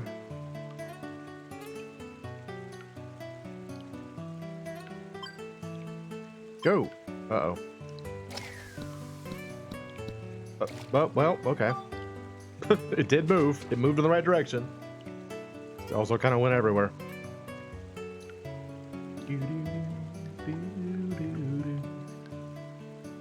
The thing that makes trying to bank shots in this cave so tough is that the walls are really rough and irregular, so like it may bank and then just reflect right back at you. So it's kind of a challenging proposition to hit against a wall here, but that's pretty good. Okay. All right. Way over there, huh?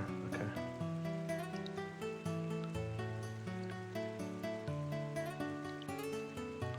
I wonder if I can slice it just a little bit, ever so slightly. Nope, didn't work. Nuts. Okay. That's unfortunate.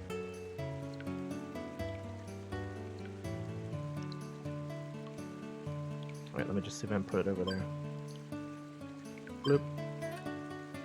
Bloop. Up. Okay. Good deal.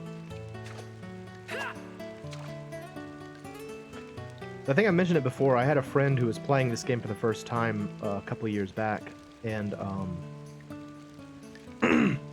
he had leveled up his gun so significantly for Max that after a while, excuse me. After a while, he just wasn't using his. Sorry, he wasn't using his right-handed weapon anymore, and so he just always had the golf club around. So it was just Max with a gun and a golf club at all times. It was very silly.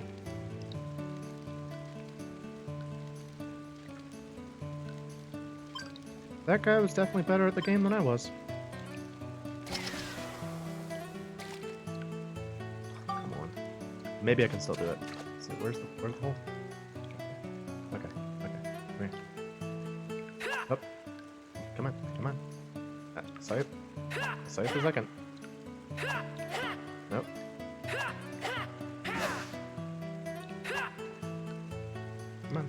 Come on.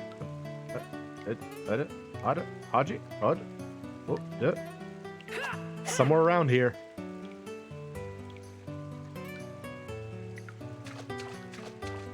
Doggone it. Come on. Okay. Just go in the hole. Don't reflect or do anything weird. Just go in the hole. Yeah! There we go. Oh, so this was a funny thing. One time when I was playing Sphida, I actually got out of bounds by accident. It was in the Starlight Canyon. I went to I clicked the button to line myself up with the shot, and it actually placed Max out of bounds. And then after I took the shot, I was still out of bounds. And so I was able to run around and behind the rocks and in the areas I wasn't supposed to be. And I'm like, this is silly. But then I couldn't escape, so I had to just go to the menu and exit that way. It was very dumb, but fun. It was a fun experience. Not something I think I could replicate. So I wish that there was some easy means for me to replicate it, but it was pretty entertaining. Alright.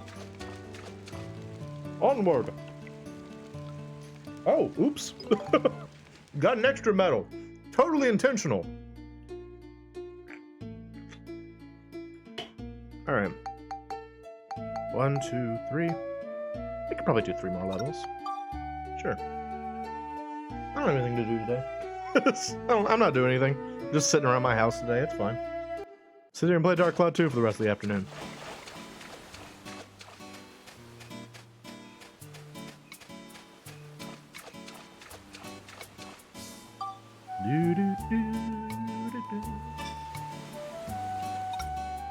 Oh. Okay. Okay. Okay. Hey. Okay. Okay. Purple iron house placed. Okay. Make an iron house then.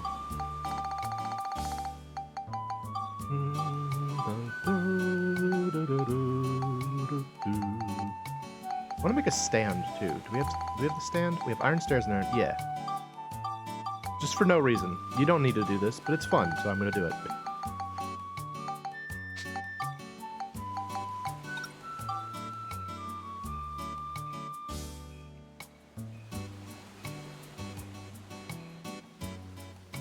Yay!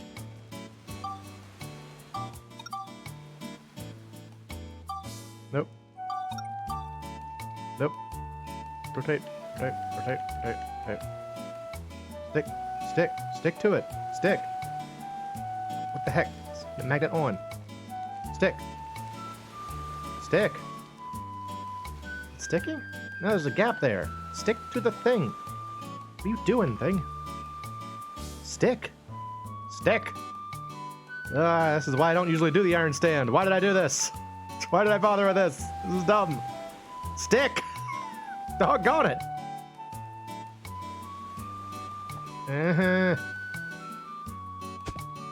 Will that work? Can you get up this step? These steps? Yeah, it works. Okay.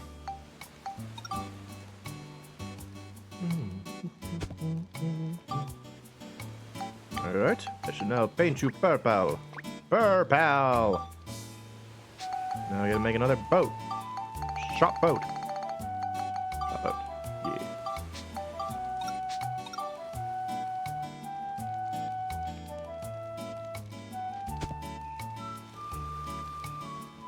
Aha!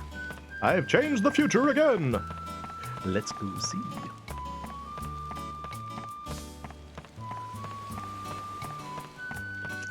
One thing I would like, or would have liked in this game is if there were more like, just like little things you can put around, you know, like boxes or barrels or stuff like that. Like one of the things I really like in Genshin Impact is that there's like kind of a base building diorama kind of thing in that game too. And they just have like a lot of like just stuff, like little junk to put around.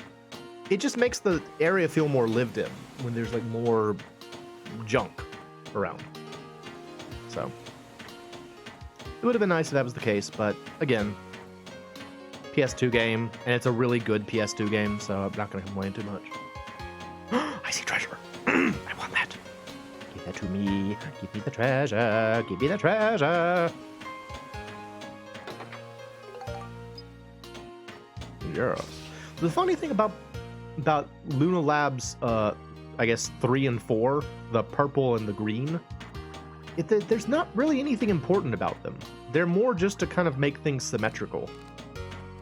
Like there are a couple of like recipes. Like if you check the computers, sometimes they'll give you like tips on stuff you can build, or yeah, like Max's idea search, you know, like stuff like that. But then there's this man in the corner. What you Blair Witching it over here for, dude? What are you doing? Well, I'm just taking a bit of a breather. That's why I've got this full mask helmet on. You need to give your brain a rest now and then, or you'll also start losing your edge. I'm just gonna stand in the corner, look at the wall. This guy's just in timeout. See you later, man. Yeah, for the most part, like the 3 and 4 aren't important, which is kind of a shame. I don't know. That's a bit of an unfortunate thing, but what you gonna do? We really haven't found very much treasure at all in Luna Labs so far, which I don't like because I want treasure. I always want treasure. Treasure is very important to me. I'm very much a treasure-motivated player. I love treasures. I want the treasures. Oh, there's one. Yeah. But you see how hard they are to spot in these like dark rooms, or these dark floors in a bright room? It's like trying to spot one of these in like a laser tag arena or something, you know? It's like everything's bright, and then like you've got these little tiny things. They're so hard to see. So hard to see. Whatever. They will be mine. I will take them all and put them in my gullet. Nom, nom, nom, nom.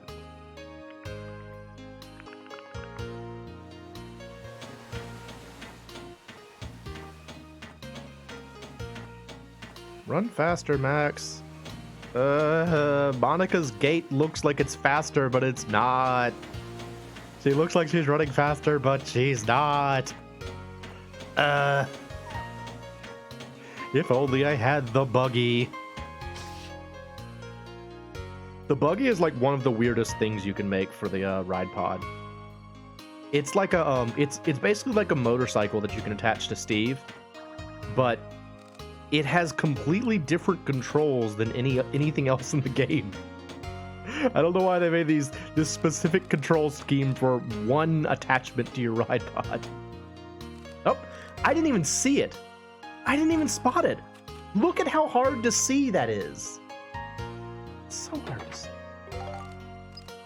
It's so hard to see.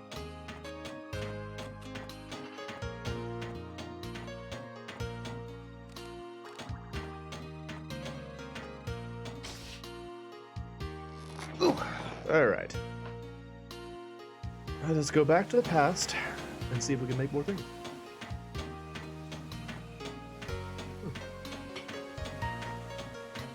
Wrong way.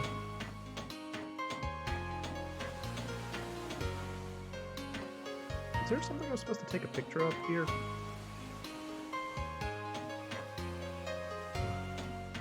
I hope so. Oh, I should eat my things. I have things now. Eat them. Eat a parfait and a potato pancake. And we have the same HP, so eat. Both people gets one of these mysterious white apples. Would you be brave enough to eat a white apple? Not sure I would be. It's like eating a black apple. You know, it's like, I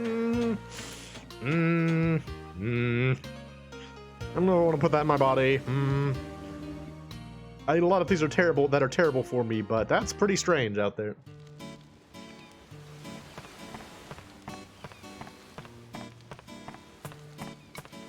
All right, what else we got?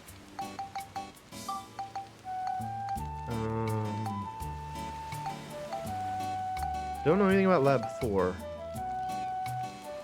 Luna Stone. I can put Luna Stone lights around probably. So can I make those? Oh. Now, why are they pink? Every other Luna Stone thing we've seen is blue. Why are they pink? Oh, no. I need metal? I'm actually out of metal. Wow. When was the last time I ran out of scraps of metal? I'm gonna go buy some, I guess.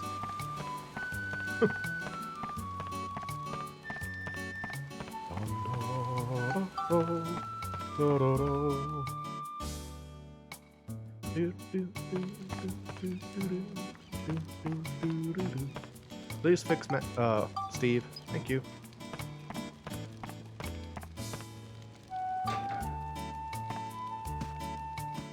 These poor people are just sitting on this train.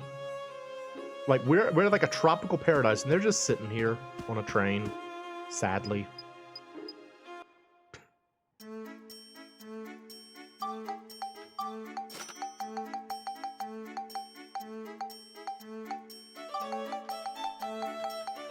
Luckily, metal is very cheap. I like that metal is super cheap in this game. Makes things a lot easier. Alright, off we go.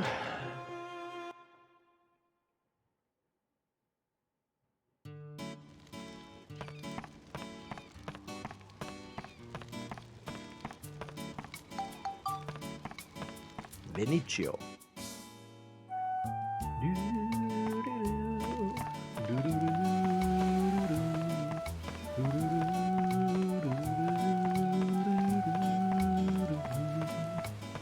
really like the music in this game. I know I've said that a lot, but I do. I really like the music in this game. Alright, I need 8 of these. Nope, not that many. I need 8. 8. There we go. Yeah. And I gotta just kind of put them down places. We'll put one, well,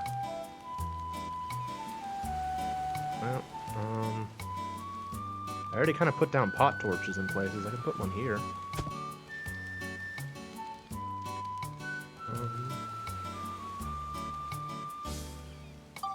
I have an idea. Let me make like a little thing in the middle there. I have a pot. Make a pot. Yep. And now make a fruit tree. Yep. Nope. Nope, nope, nope. Pot first. Pot there. And kind of put like Lunastone lights around it. Place. One there. There. One there. And one there. Make like a little decoration here. Put a fruit tree in the middle of it. Yeah! There we go. There's a dumb little thing I made. Hooray! More lights! More Lunastone lights, but one out here. People don't walk off the pier in the middle of the night. One over here, too. Yeah. Maybe one by this house. What now? Alright, that enough? I need more culture, though, apparently. Oh, Luna Lab has to be restored. Well, shoot, I can't do it anyway. Never mind. Alright, let's get back to the dungeon.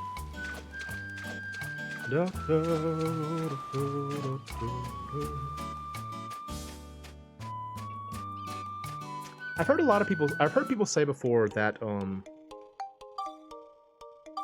the theme from Zora's Domain in Ocarina of Time is like one of their favorite kind of like tropical relaxation songs. The song for Vinicio, wait, I just saved. The song for Vinicio is like one of my favorite like tropical sounding songs. I really think it matches very well. So there's that. We have to fight the deadly seas. Oh, this is happening. The Finny Frenzy! What comes after the fishing contest? The Finny Frenzy. Finny Frenzy? That's right. Contestants race their fish of choice to see which one is the fastest. Oh. Great idea, Mayor. You outdid yourself this year. Okay. Yep.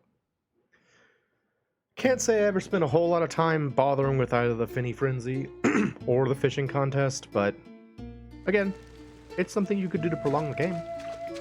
That's fun.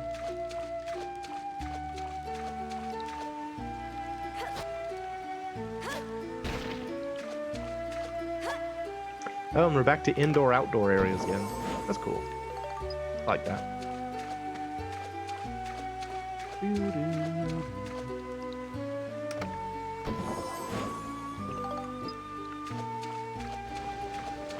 You there, sand mauler. Kill.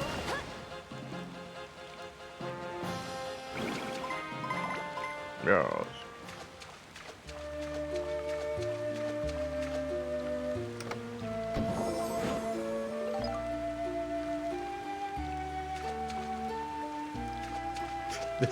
This irrational thing is happening? I'm pretty sure it just tells you an obstacle blocks your way, right? An obstacle is blocking your path. The game doesn't even know how to describe what's going on here. It's like, something is here. Fix it. It's just like, I don't know. An obstacle. Something's in your way. Figure it out. Some clams and like a crevice. You get it.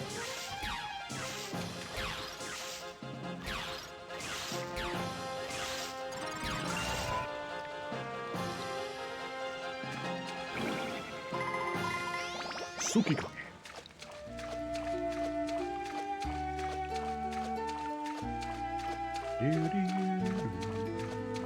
that treasure chest. It's kind of funny, like, she's got this katana now, and it's so, like, narrow and, well, actually looks like a sword, that I keep thinking there's something wrong. Because most of her swords are like these big, chunky, fantasy-looking things, and this is just a katana. I feel like that actually happens a fair bit in video games, where, like, when a game will have, like, a bunch of distinct sword designs, all of the Western-style swords will, like, be big, chunky fantasy things, and there will always be, like, one completely regular-looking katana. That's sort of what we got going on here.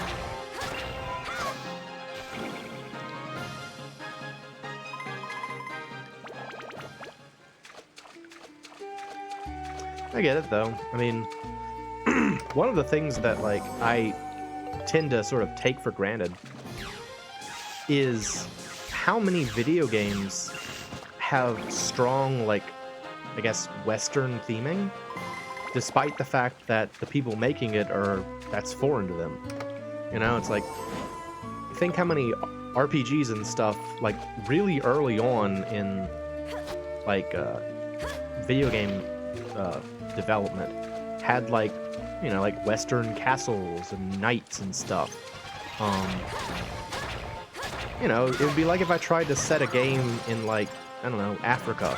You know, it's like I don't feel like I know enough about Africa to design a game world based on it, but that's sort of what they were doing. They were like, well, we'll just make our world and, you know, look like Europe.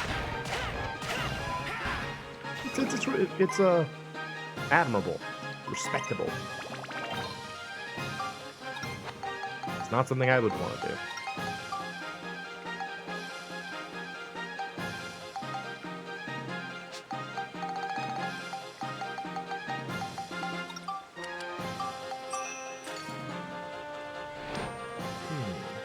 I really gotta do something about those fish. They're just hanging out.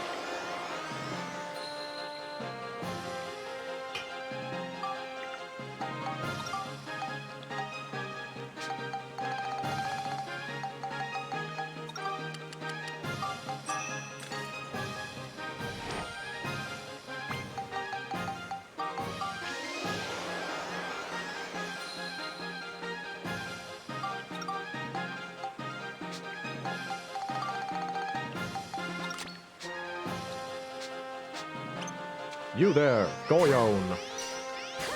Face me! Come here, Goyon! Fight me! Death!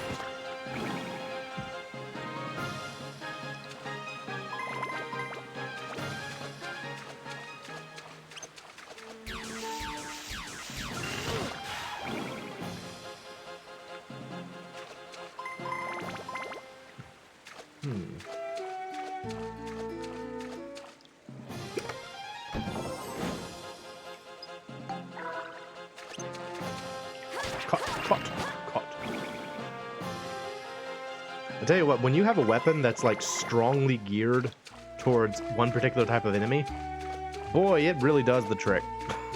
Like, as you might expect, the weapon called the Serpent Slicer has a lot of scale on it, and so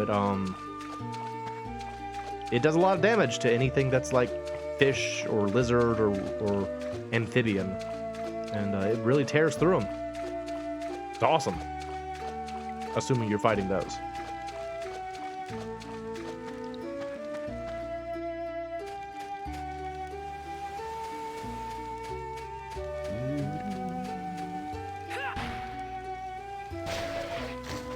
Oh yeah? Dash.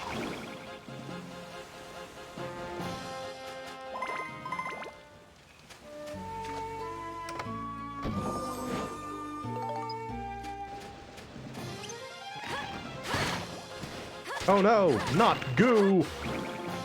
Monica has become gooey. Gooey, gooey Monica. Ow. Whack-a-mole! She's gooey! It does mean we can look at our walk cycle, which is awesome. A minor thing, but I like the fact that when you're a gooey, it's very easy to see the walk cycle.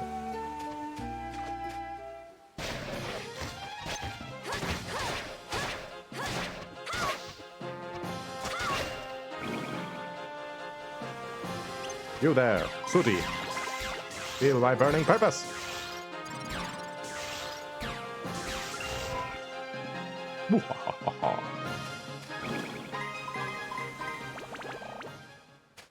Very nice.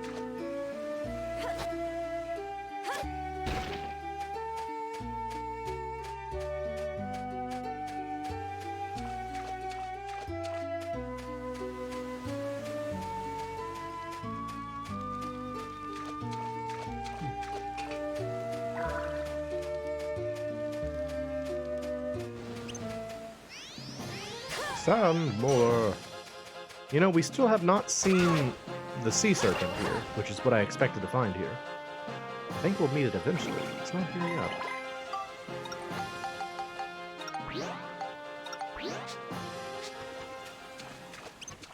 Just a bunch of sooties.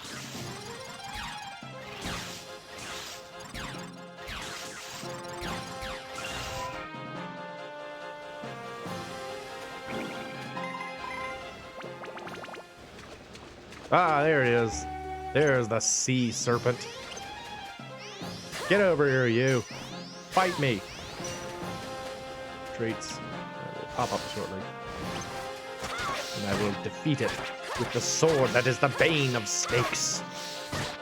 The sword made from the bane of snakes. It's not really the bane of snakes anymore, but it used to be. Now it's the bane of the moon, I guess, because it breaks the moon or something. The shadow of the moon. Bash.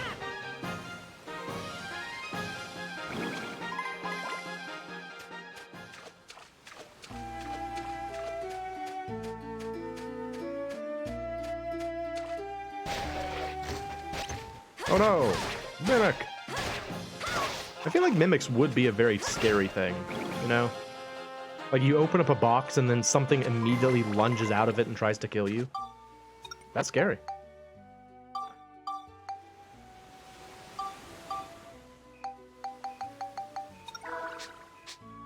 There's a there is a manga series that I recommend if you like adventure series. You've eaten so many Skittles your tongue hurts, but it's worth it. Awesome. Were they mustard Skittles? What kind were they? Were they like regular red bag Skittles or like a special blend?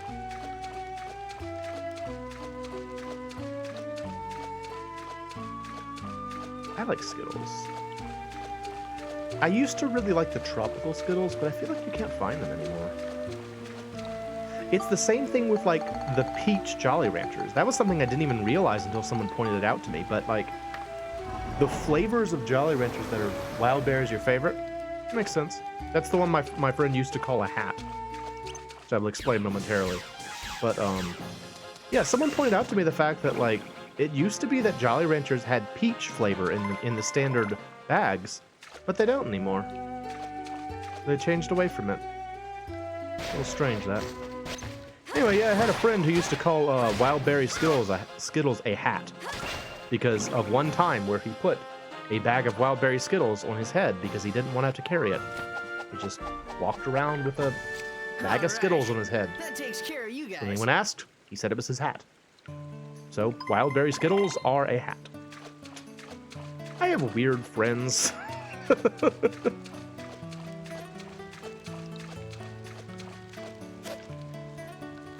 Yeah? Okay. But yeah, I really used to like the blue bag tropical ones. It used to be that you could find them at gas stations, which is just sort of a weird thing. Like, I feel like sometimes when you go to a gas station, they have like exotic variants of snacks. Nope, not that one. Like, it used to be that I could only find the everybody is a weird friend to somebody. It is true. It used to be that you could only find the red pepperoni pizza non-pretzel combos at gas stations. Or at least that was my impression. And you can find them other places now, but as a result, I used to put a huge emphasis on that one particular type because you could only find it at gas stations.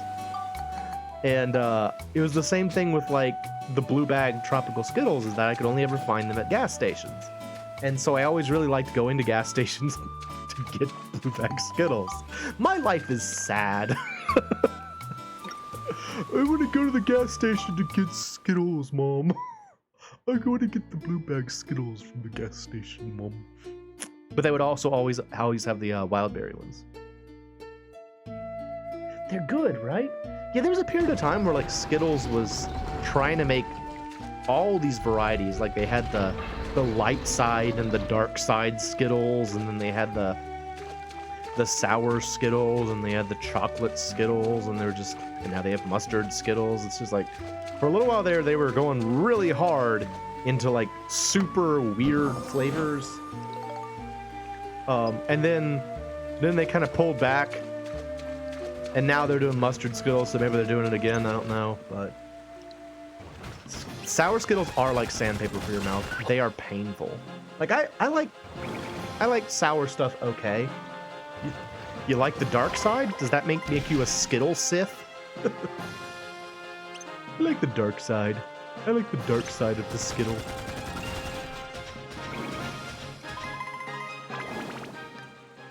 I just remember that the tagline for the dark side Skittles was like, they're from the dark side of the rainbow, which is a really funny concept because rainbows are by their very nature a refraction of light. So there isn't really a dark side to them. But anyway, Skittles is going to be Skittles, so Skittles is going to do what Skittles is going to do. They have blood orange. Oh, Master Jacket! This dude is cool. He's got a jacket.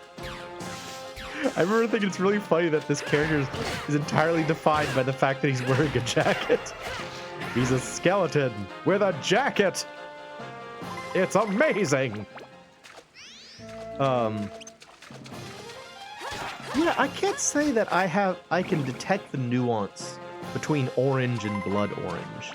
It's like when people say like they describe something as specifically like a mandarin, and I'm like, I don't know what the difference is. I know that they're different, but I don't really know what the difference is. So it's a little too subtle for me. I've got a dumb tongue, I guess. My tongue is stupid. Got a dumb tongue. They have pomegranate too, don't they? Isn't that one of the other flavors they've got in that one? Pomegranate and like passion fruit. Something else. Other things too. Presumably. Melon, maybe.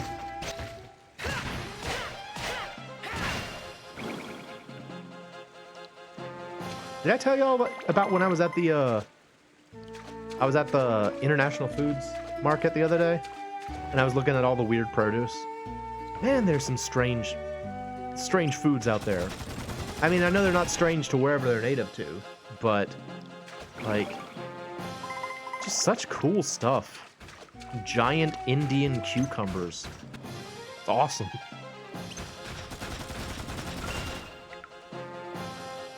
It's the sexy side of Skittles. Skittles After Dark. Are you ready for sexy Skittles? Oh yeah.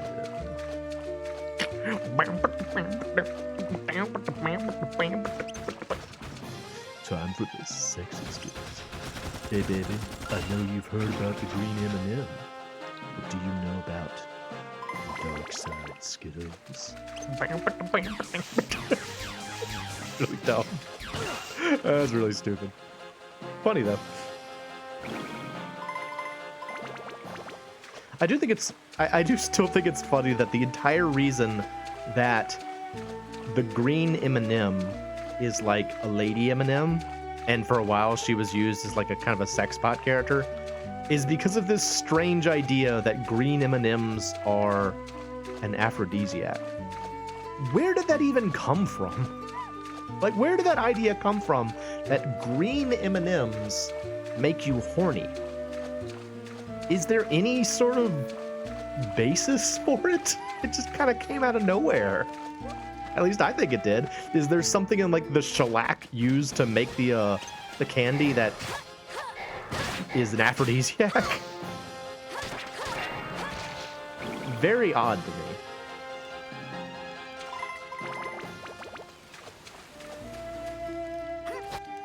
It's like if someone was like, "Oh yeah, Orville Redenbacher, that's the popcorn that will make you angry."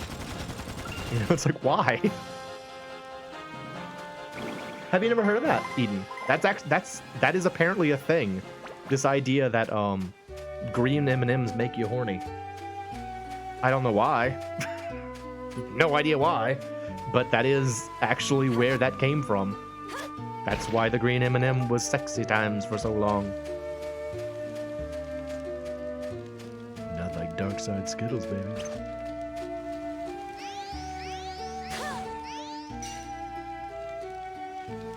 Oh. I hope I'm not just making that up. I'm fairly certain I've heard that before. It doesn't feel like the kind of thing I would have made up, but I also am a crazy chicken, so you never know.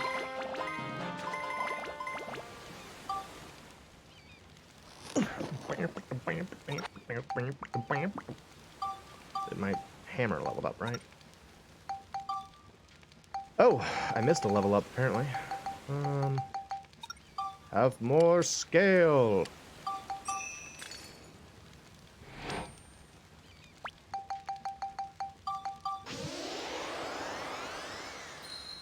Maybe I dreamed it. Maybe I'm dreaming of the green Skittle at night. It's a real problem.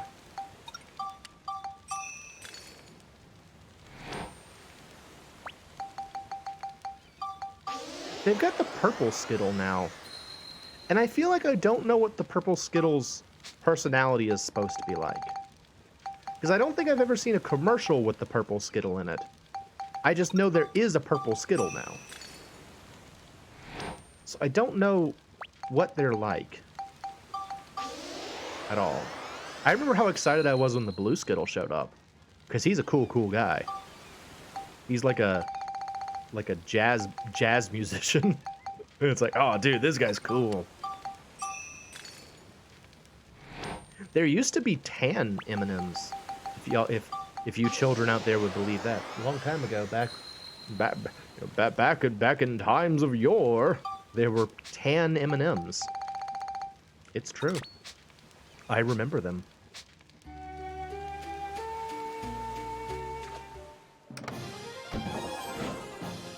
Apparently, for a very brief period of time, there were gray M&Ms.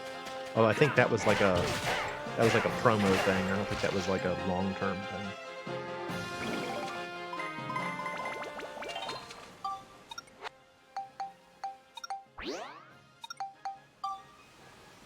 Oh, doggone it! I'm trapped. I'm stuck. I gotta wait till I can find these monsters. Purple Skittle is the wild berry pack. It's berry punch flavored. It's flavored? Oh, there are like fruit flavored Skittles. Are there other ones? Are there other flavors? I mean, I know that they're like peanuts, like they're Skittles. Skittles. I'm saying Skittles. M&Ms. I'm talking about M&Ms. Have I been saying Skittles this entire time? I'm talking about M&Ms. I may have been saying Skittles this entire time.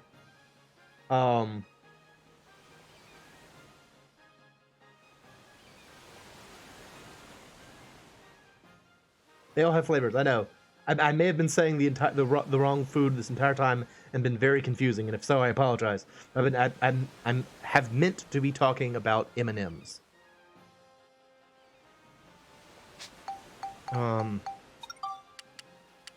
Nuts. I may have made a mistake. I'm sorry.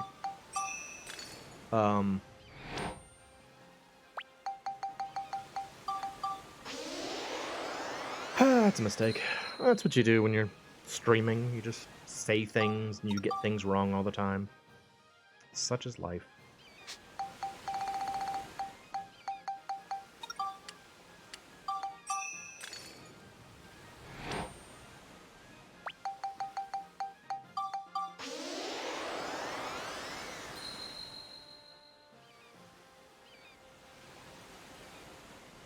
Yeah. Okay. Sorry, I think I've been... have I been saying Skittles this whole time? I meant to be saying M&M's, and I may have been saying Skittles this whole time. Sorry, that was probably very confusing. I was talking about the purple M&M, which is a character now. And I don't know what their personality is.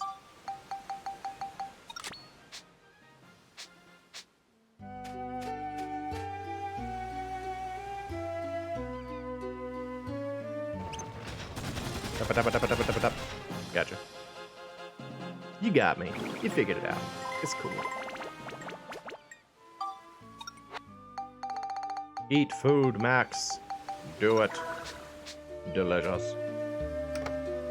Delicious. Mighty healing.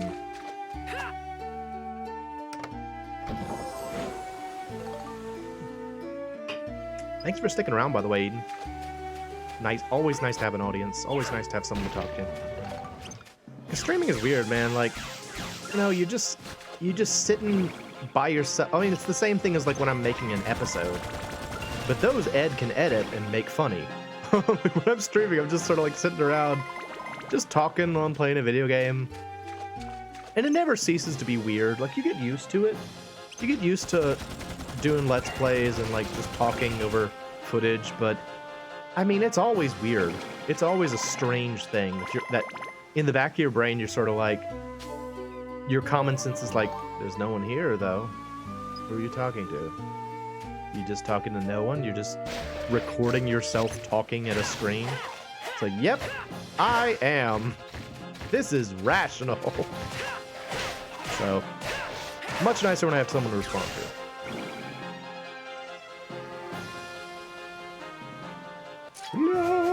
Looks like we got them all. Looks like they're all dead. Alright.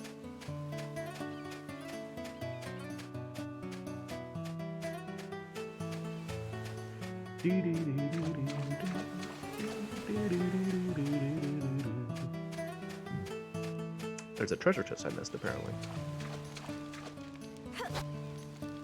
Did I mention the thing about rocks disappearing when you play Spheda?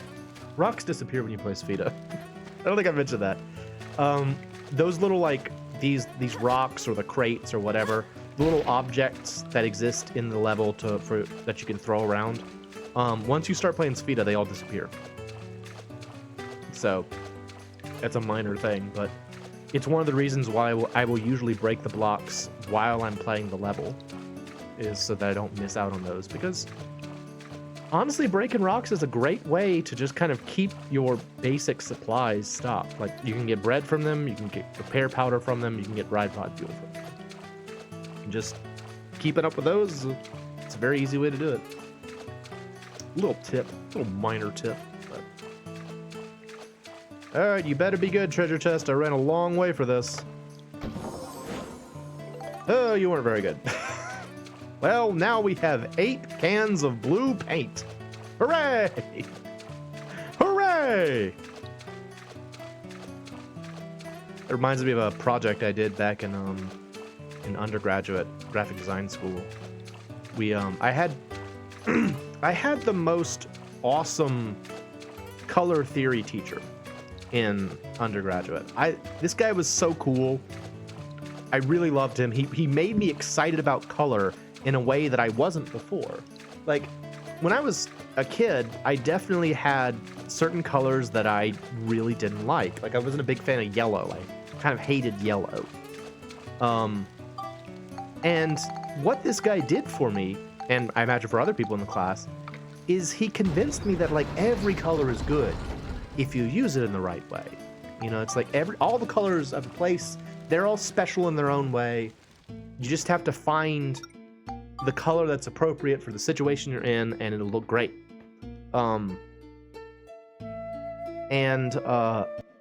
It was a really wonderful class, really strange class too, honestly. All of the projects were strange, but it was a good time. Anyway, I did this project where all we were told was do something with color.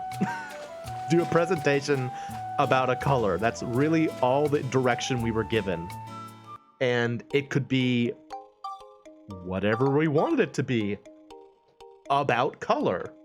And usually that kind of a assignment is really intimidating for me, because I'm like especially when I was back in school, I would always try to make the sea of atrocity. Oh, yeah, all right. Let's go to the sea of atrocity, y'all. Sounds good. Yeah, especially back when I was in school, I would always try to like metagame projects and try to figure out how to optimize my score, so to speak. And so when someone gives you a project that's just like, do a thing and I'll grade you on it, it's really intimidating if you have that sort of mindset.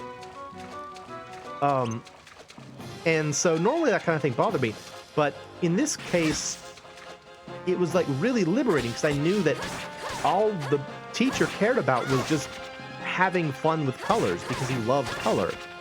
And so what I did a project, or I did a presentation on the color blue.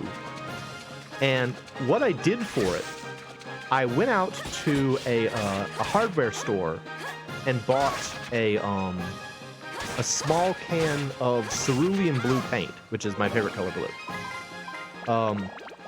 And then this thing keeps popping up.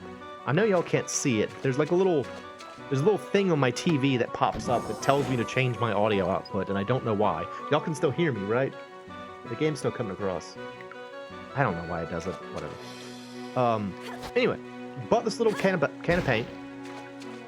I got some tongs, and I got like a bunch of little objects, like little various knickknacks, like, you know, like a toy car and like a cup and like stuff like that.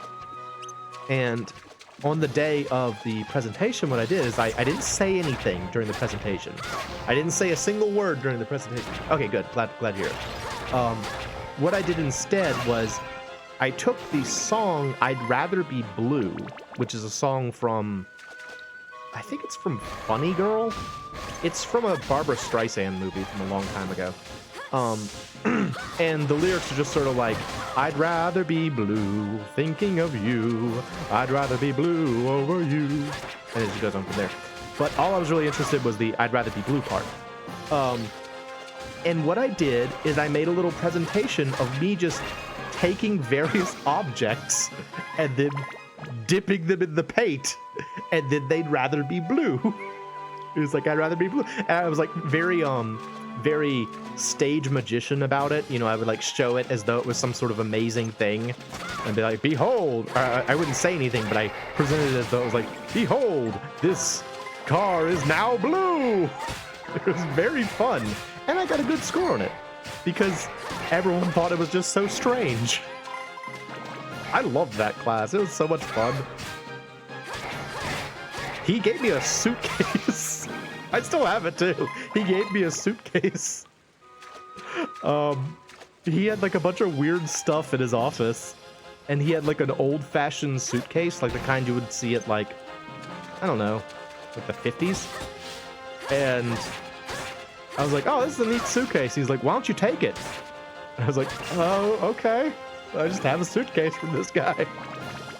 It's a nice suitcase. Well, is it nice? It's old, very old. It's quite well used, but I do still have it.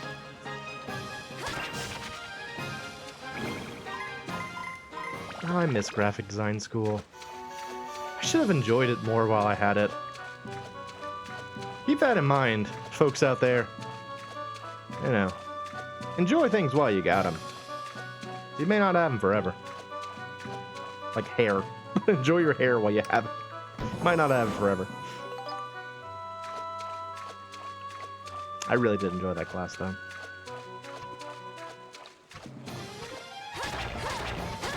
Now I'm just thinking about graphic design school.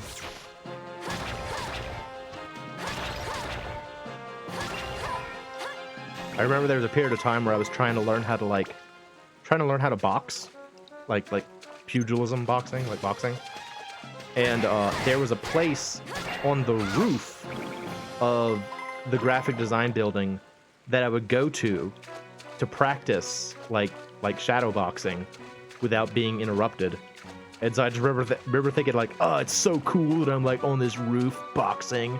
I'm such a cool guy. And probably people saw me and they're like, what's that guy doing up there? Just swinging his hands around. Because I didn't have like a teacher or anything. I was just like, I think this is how you do a punch. Very dumb. But whatever, I thought it was cool at the time. That's what matters.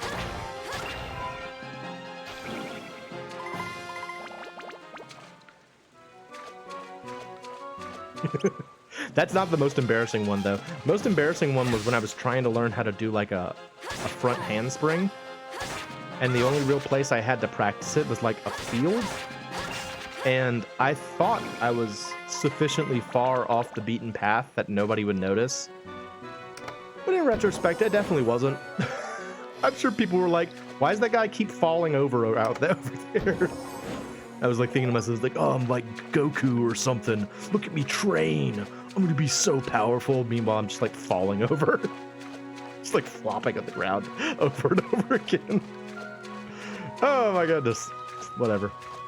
It was funny. Or it's funny now, and it was cool then in my head. Deep inside my head, I was like, oh, look how cool I am. I'm gonna be able to do a front handspring, and everyone's gonna be like, whoa, that guy's cool. Freaking sea serpent, die.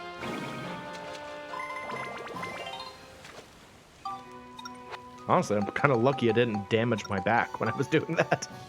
If I'm being honest, I definitely fell on my back quite a few times. What was I doing with the sword? I was just doing beast, I think, into it, right?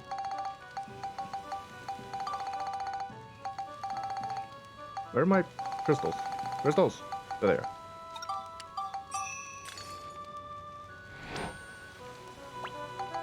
Anything else dumb I was doing back then?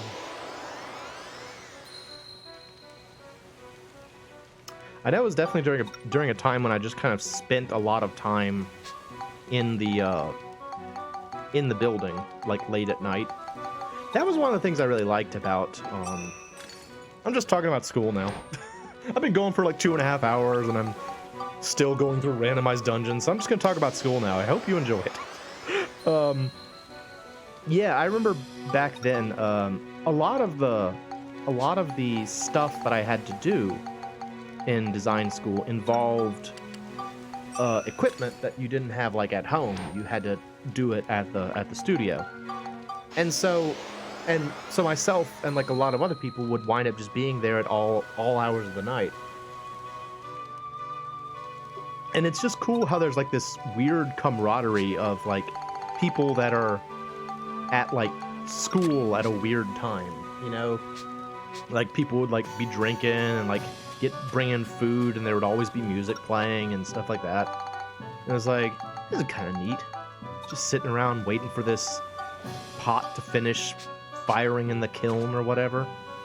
You know? Again, kind of wish I had had more fun with it back when I was there, but I had some fun with it, I guess. Frickin' Master Jacket! Your jacket is too powerful! Curse you!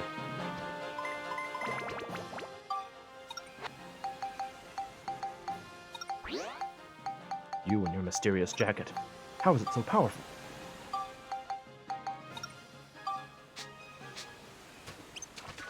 Sorry.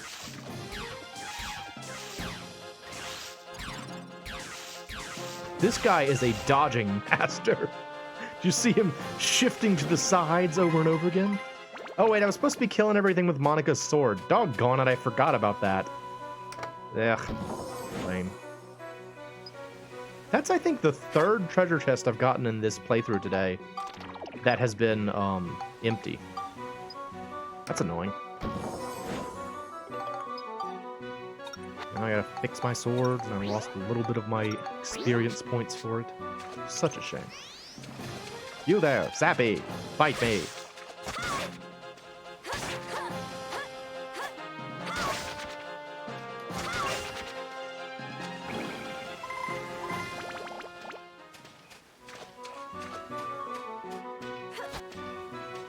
Master Jacket, you wanna go? Have this rock. I think this guy was also one of the bosses in Dark Cloud 1, maybe? Like the Master Jacket or like the Rare Jacket, something like that. I think he was a boss. I think he was one of those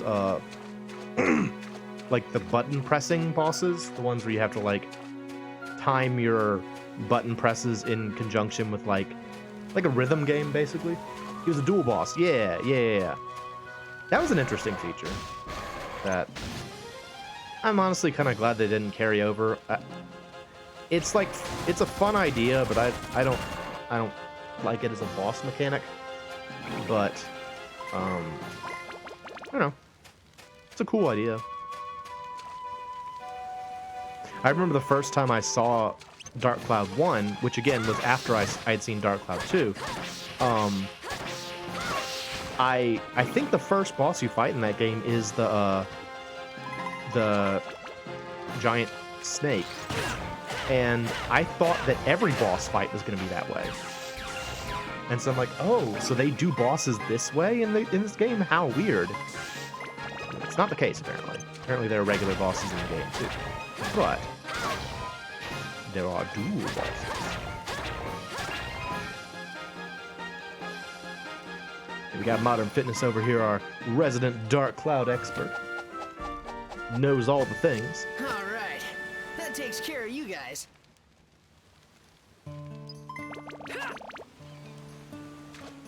Alright. Well, now we can get to the Shigura village. Hooray! Let's go right there.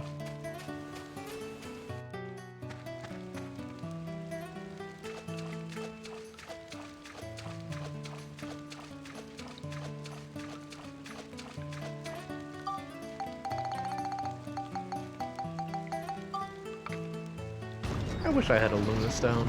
Just like a stone that just glows in the dark all the time. That'd be awesome. I love luminescent stuff. But alas, it is a fantasy game.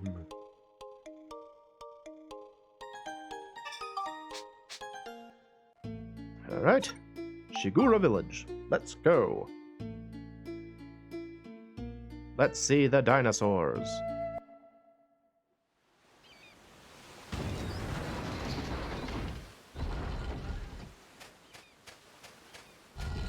Phew! We're here! Shigura Village. There's one. It sure looks like it. We're looking the wrong way. Which Shigura should we try and talk with? Who knows? Let's try them all one by one. Okay.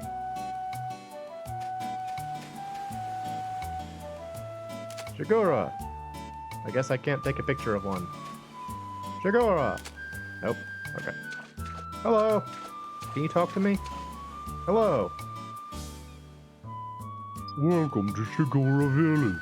Please enjoy your stay here. Oh, thank you. What about... That one's too young, probably, yeah. Are you too young?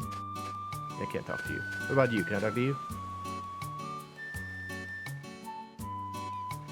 This place is where we allay our fatigue from our long journey, so please do keep it down. Okay. Keep the noise down, says Shigura Village.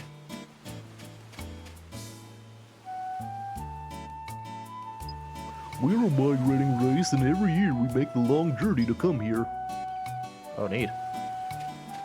Why? There's this tree. I like this tree.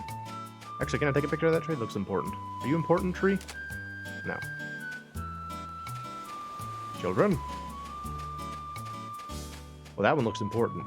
Take a picture of you. You look important. You there, important Shigura.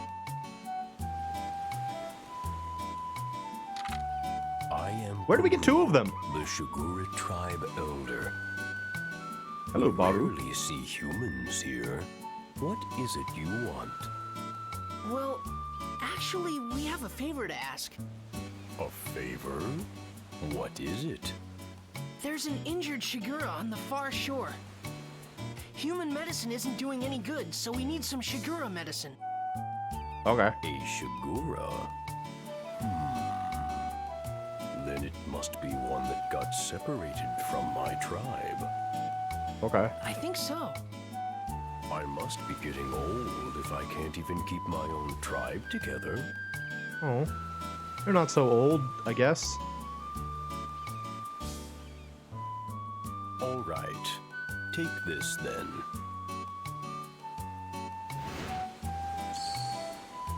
Oh, secret dragon remedy. Should work on our lost Shigura's injuries. Care for him well. Okay. Thank you, Elder. Thank you, Come on, Elder. Let's hurry back to Pow's place. Sure thing. Okay. I thought something else was supposed to happen here. I guess it happens later. Never mind.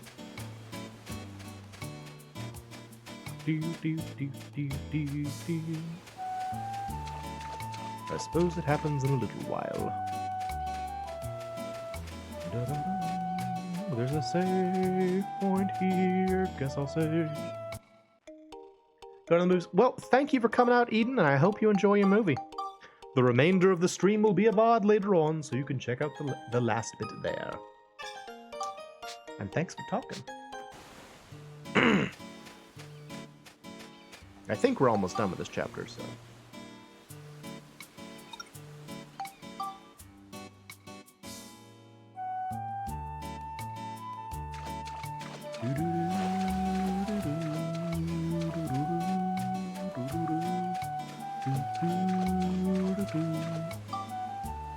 Downloading the Geostone. Hooray. Alright, everything this time.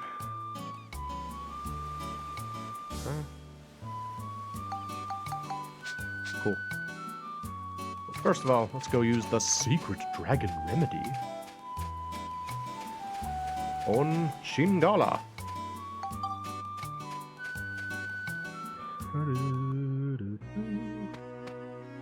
How we got a thing. Oh, okay. Here, take this. Eat this secret dragon remedy. Oh, scene's coming on.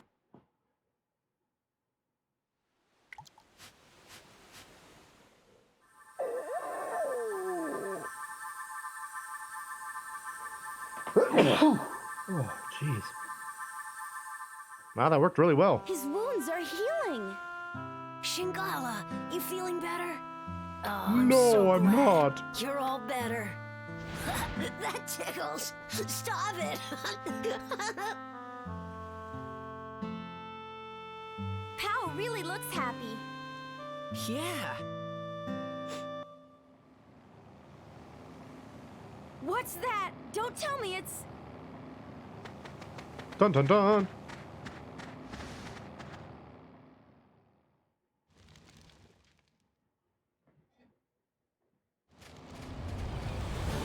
Gaspard! Oh, it's Gaspard again. Don't tell me they're going to attack. He's flying entirely the wrong direction. That's not the way to Shigura Village. That's actually going out to sea. Let's get to the village fast. That's entirely the wrong direction. You and Shingala go back to your place. We'll defend Shigura Village. Huh? What? Just do it. You don't want Shingala to get hurt again, do you? Okay. Let's go, Monica. Right. All right, we gotta go defeat Gaspard again. The dreaded Yeah, see, he was going that direction. Shigura Village is that way. He's just going the wrong way. Very silly.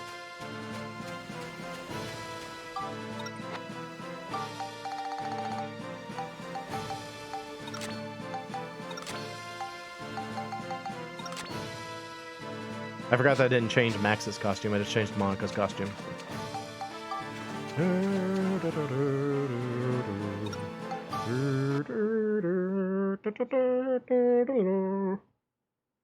It's a cool song.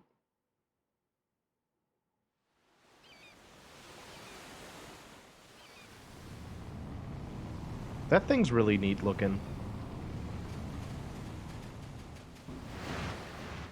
Oh no! They're all controlled with the fashionable headwear! Hey, what are the Shigura doing? It's Look, so they've chic. got the same devices on as Shingala did. They're being controlled. They're so popular. That Gaspard, The latest he doesn't fashion. stop at anything. Oh yeah, this guy. How do you like my He's a tragic figure. marionette? Dr. Now the Shigura Jamming. are under my complete control. So you're the one that put that thing on Shingala. Huh? Oh, you mean that Shigura calf? Why, yes, that was my work as well. I had quite a lot of fun with that one.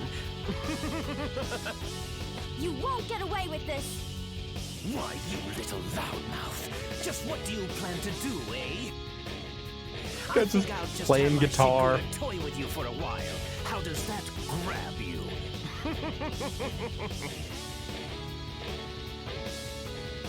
Yeah.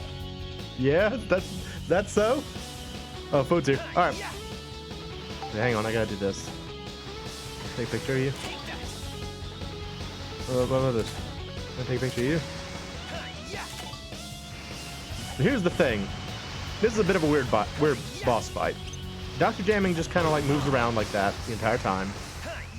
And the Shigura kind of dip their heads down. And then you do that. And that's how you hit him. Doggone it. It's weird. And like as the battle goes on, he starts moving faster and faster, so.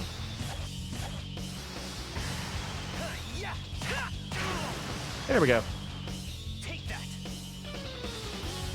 But yeah, this guy is definitely just like flying around on like a sound stage, playing guitar while like threatening us. He's all rock and roll, I guess. He's rock and roll scientist.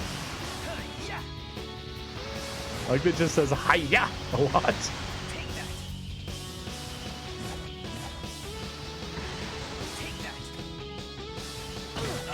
Ow.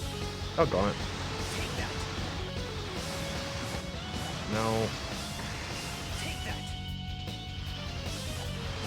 Come on. Ah.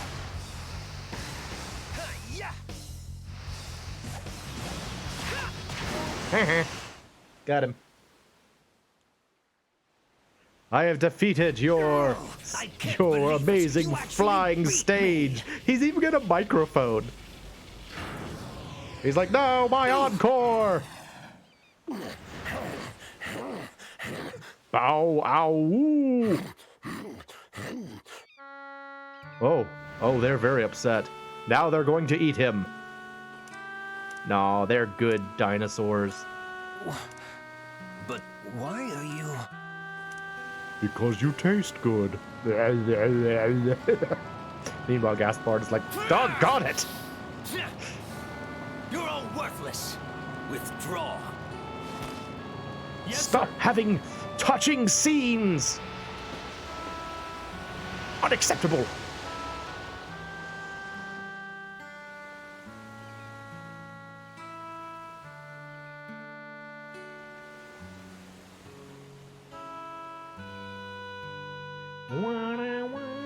Thank you for saving us. Who were those people? They're bad. They're the Dark Forces sent by Emperor Griffin. Emperor Griffin. I don't know who That's that is. right. He and his henchmen are trying to undo history. Oh. I don't know what he's after exactly. But I do know that if we don't stop him, our world may be destroyed. Oh no. I see. I had no idea. Why would you have an idea? She came from the future and he's in the past, I so. truly must be getting old. No! I should have known what was going on in the world. Don't blame yourself for this. It's completely irrational for you to know that. My days as the elder of this tribe are coming to an end. This poor dude, we just destroyed his self-confidence. Hey, it's Oh, it's Pow. Nice necklace, dude. You are the one who rescued our stray tribe member? Oh, no, it's nothing, really. I've been fattening him up. I want to eat him. He'll So, taste like dinosaur. It was you, was it? This child's mother was lost on this trip. Oh. Even for the Shigura, an expedition of this kind is never easy.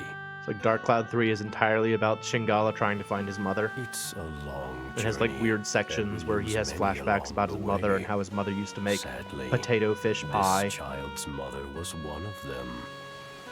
With his mother gone, I am sure he thought of you as his own parent. I'm surprised Max hasn't already started having flashbacks to his own mother immediately. I don't know how to Did you just say Did you just say mother? This child will grow up to be a fine Shigura, thanks to your kindness. Nozzle, nozzle, nozzle. Oh, stop it, Shingala. Oh, that's cute.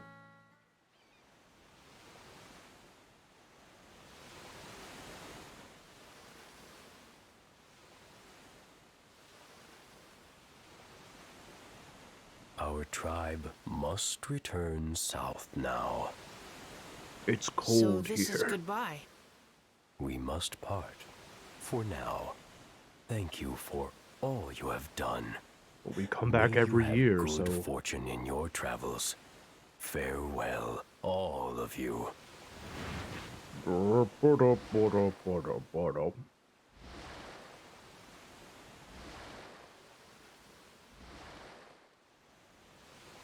Here we go. Into the ocean. Big old dinosaurs.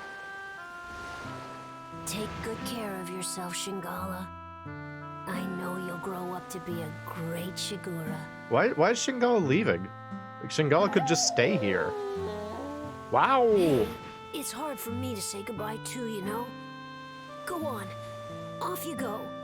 Go on. Leave me behind. See if I care. I'm not crying. It's just raining. It's very localized rain.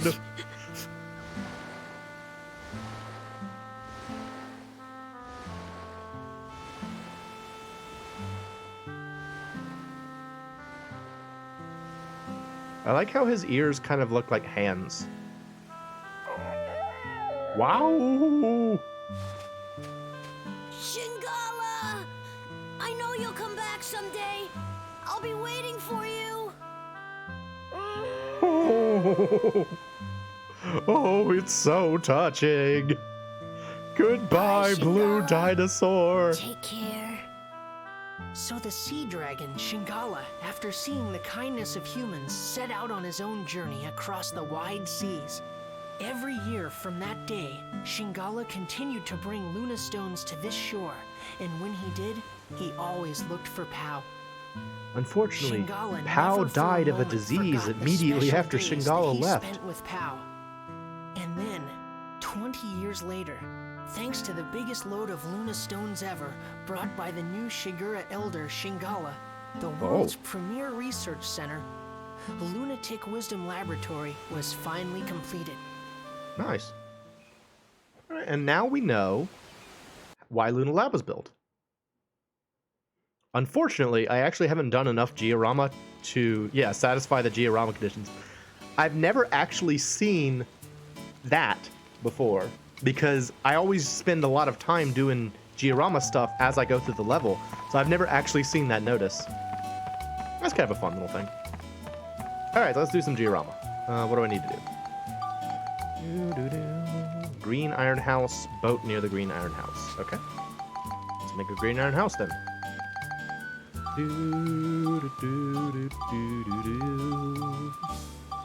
La da da da da da da da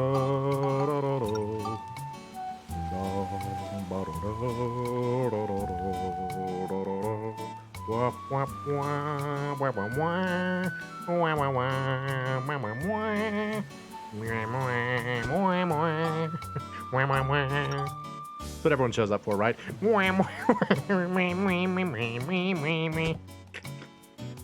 Oh my goodness. I love doing that gag, the "this is what everyone's here for" gag. It makes me laugh. Fluff, fluff, fluff, fluff, fluff. All right, paint. Get green. All right, now I need a. Okay. Now I need a shop boat. Shop boat. I kind of wish there were multiple types of boats and they weren't all just shop boats, but shop boats is all you get. So there you go. All right. Yeah, there we go. Okay. That should have actually done a fair number of things, I think. Yeah. Yeah. So everything except the windmill. Can I make a windmill? Oh. Yeah. Let's just make a windmill real quick. I feel like putting a windmill on like a pier doesn't feel like it would work to me. But I don't know things. I'm a chicken. I don't know things.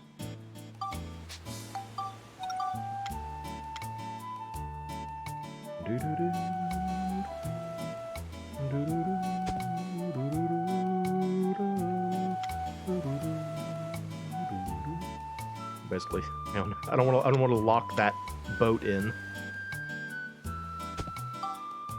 All right, place the windmill. There we go.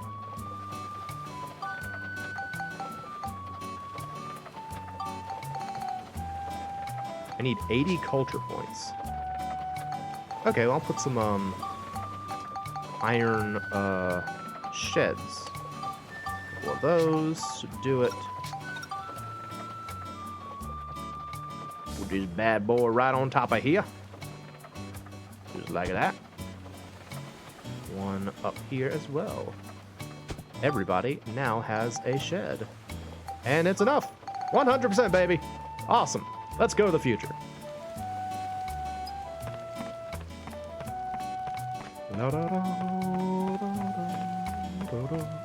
Let's go see the future we've created. Hooray!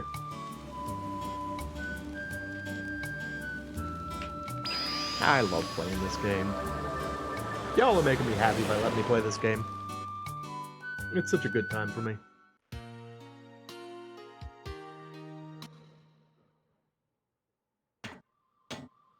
Hello, Osmond. You came at a good time. I've just finished my latest creation. Oh, yeah? Take a look. What's that? Oh, this is actually the 100% completion reward. This isn't actually plot progression yet. It's a Nova Cannon. It's a weapon that uses the sun's energy to generate a powerful beam. Ooh. Attach this to your ride pod, and then you'll have nothing to fear. Nice. All right. Thanks, Dr. Osmond. No problem. I like Osmond. Got that Nova Cannon. Very nice. Alright, now then. Can you send us to the past?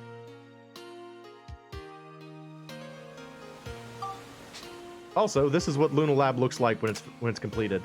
It's a theme park. It really looks strange. It's a very odd looking place. I gotta take pictures of things real quick though. So in the picture, that searchlight, windmill. Can I take pictures of windmill? Why not? I can't take picture of the anemometer. All right, inside we go. Dr. Knob. Are you here, Dr. Knob?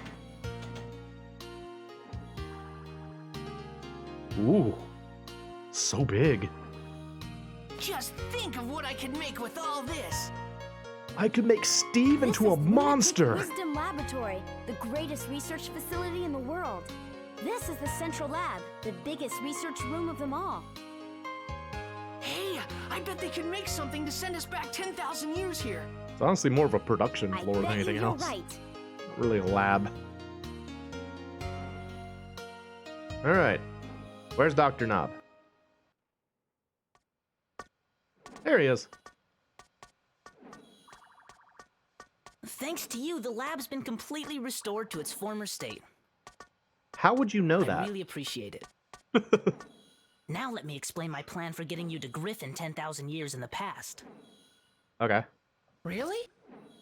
Sure, there's nothing this Luna Lab can't do. Neat. Ooh.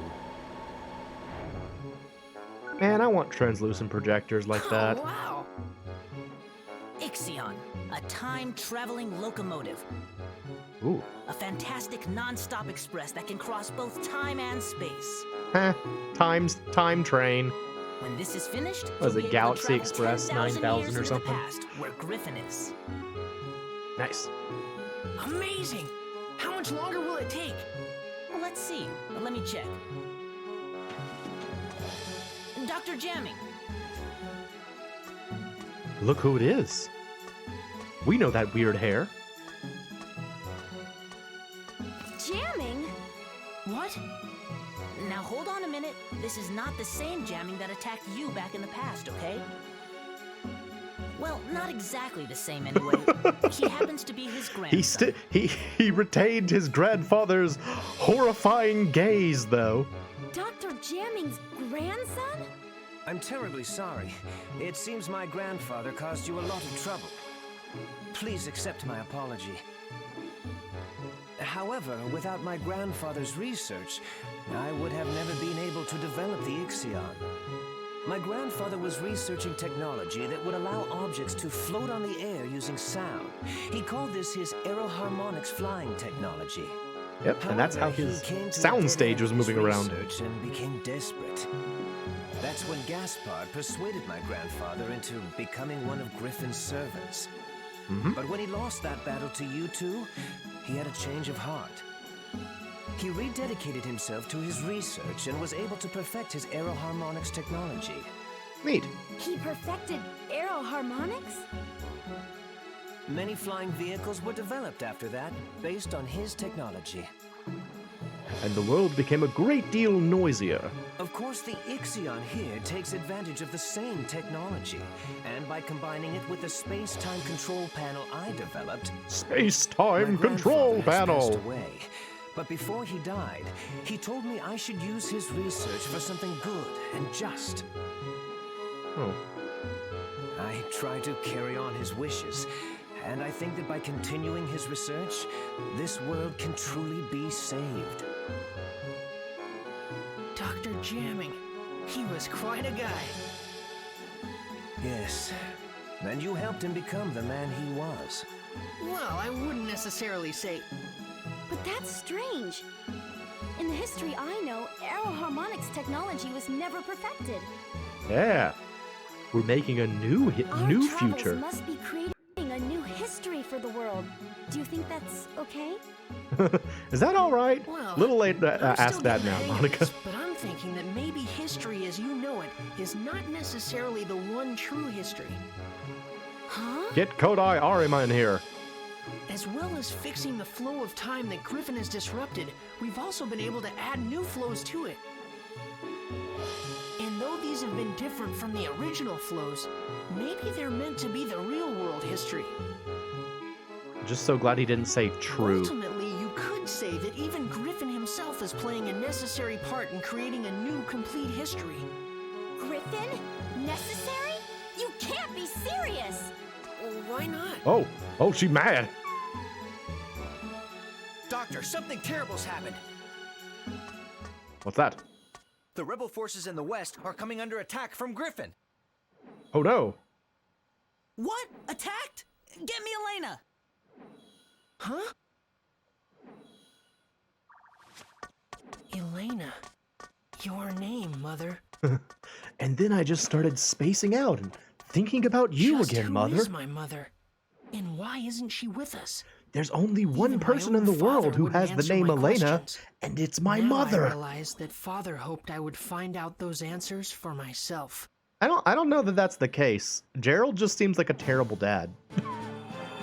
Meanwhile,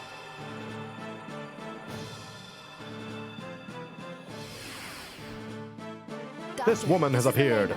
We're fighting Griffin's main army over Look at here. her fan.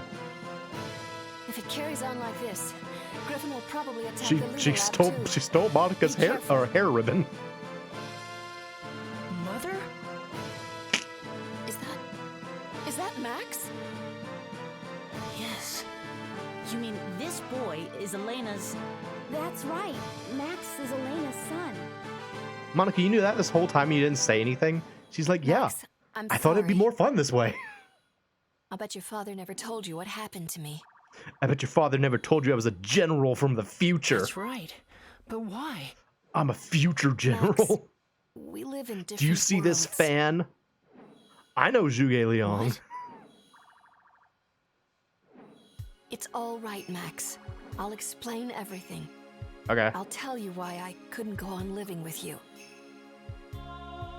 But to explain that, I need to explain what's going on in this world now. Okay. What do you mean by that? I'm from the future, just like Monica. Our time has changed greatly because of the devastation caused by Emperor Griffin. Okay. We couldn't let Griffin get away with it. So the people of our time formed a rebel force to fight against him. We just started randomly throwing people back into the past in the hope that something would solve the problem. But Griffin began to use the power of the stone. Stone? One of the fabled Atlamilia stones that possess great powers. Powers that can move the earth and control time. This thing can move the Griffin earth? harnessed that I haven't done power that to yet. rewrite history bit by bit. He turned on people and erased their very existence from history. Which is the genuinely terrifying thing. Atlamilia are strange jewels with a will of their own. They choose their owners themselves. I think there was only one Atlamilia in the first Dark Cloud. Legend has it that Atlamilia will only choose for their owners people of good heart. Okay. We don't know how Griffin has managed to get his hands on one of the Atlamilia. But the fact is, he can use the power of that stone. And for us to be able to fight him, we needed one too. So we 3 manufactured Atlamilia one. exist in the world. The first is the Sunstone, which Griffin possesses. Okay. The other 2 are the Moonstone, which emits a blue light, and the Earthstone, which emits a red light. Cool. Griffin tried to increase his powers by gaining possession of the remaining 2 Atlamilia. So he searched for the remaining 2 stones. First, we traced the owner of the Moonstone. That was Monica's father, King Raybrand. King At Raybrand. first, we thought we could inherit the Atlamilia from King Raybrand to help us in our fight against Griffin. But it was all sassy and But the said stone no. wouldn't accept any one among us as its owner. And so, in the end, we were unable to get the stone. We guarded King Raybrand so that the stone would not fall into Griffin's hands. We didn't do a very good We job, decided though, to because he protect got the straight person up the murked. stone had chosen from the threat of Griffin. But Griffin was devious, and he assassinated King Raybrand. Do you remember this, Monica? Do you remember this Griffin scene? didn't It get was his very hands on the important. stone, Look, it's your dad, and he's so dead. The stone refused to become Griffin's, and instead chose King Raybrand's daughter, Monica, as its new owner. Just because. That's how the second stone came to be Monica's. And so we looked for the last remaining Atlamilia, the Earthstone. But we couldn't find it, because it didn't exist in our time. How's that work? According to the prophecy of the great sage, Crest, the Earthstone existed 115 years in the past. Okay. Its owner was a young boy called Gerald. We knew that Griffin would use his powers to travel through time and go back to Gerald's era looking for the stone. In order to protect the red Atlamilia, I traveled to Gerald's time, How? and I made it my job to protect him. I don't think that's ever explained. How'd she get there? She just said that she can't use the blue Atlamilia, and it was still in the future. How'd she get there? How'd she go to the past? They make it like it's such a big deal that you could move through time with these 2 stones, but how did she do it? But during the time I was with Gerald, I fell in love with him. Why? He's And so then, hateful. Max, you were born. The Frickin' first Gerald. 5 I never years of liked your Gerald life very went much. by in a flash. But then I had to return to my own time, because the war against Griffin was intensifying. Elena has to return to her home world. I said goodbye to you and Gerald. My people and need I me. returned to my time. Yeah, but she didn't have a strong emotional connection to it. Like, she doesn't have you have to have a strong emotional connection to use the Star Glass. She doesn't have any connection to a time she's never been to. I haven't been able to see you since. You're bigger My now. mother is from the future? Future mom. And we are the ones that were chosen by these two Atlamilia. That's not important right now, Monica. They're having a conversation. I was just given this stone by my father. I don't even know what this thing is. Not exactly. I almost didn't wear it out that first day because I thought it looked stupid. He must have realized the stone had chosen a new owner. Gerald couldn't touch it himself, but he saw you could play with it without effect. Why were you playing with it? The Atlamilia chose you as its Yeah, I mean, I'm So just Gerald pointing let out you that it have wasn't it. explained. I'm sure that there's a rationale. Like, I mean, they pretty quickly come up with the idea of a train that travels through time. So maybe they had like a prototype or something. But I do think that it's kind of a lingering like minor plot hole that I think is just kind of funny. It's like, don't worry about it. Elena went to pass him out. She walked. It's fine. For who they choose as their owners.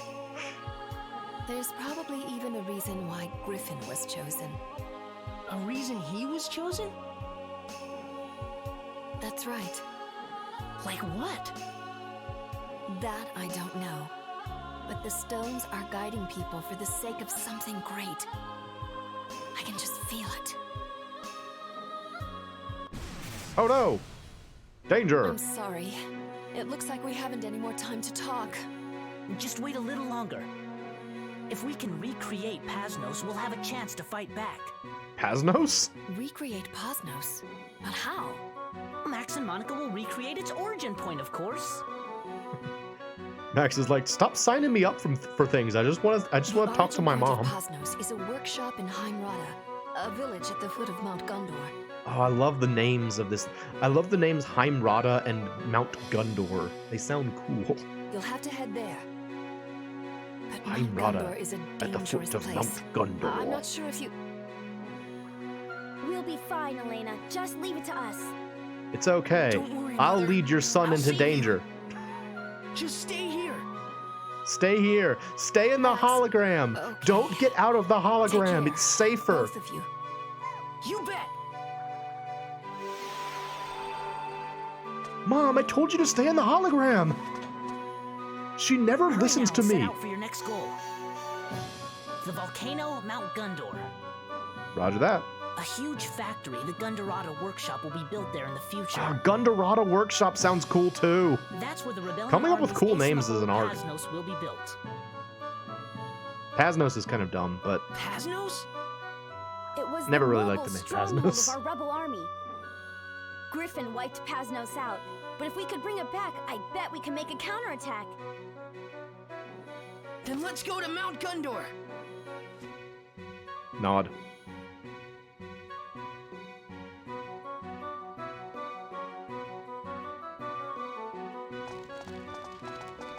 We're back. Did you fix the bridge? Hey, Max, Monica. How's that bridge? Why'd you yell it? How's that bridge?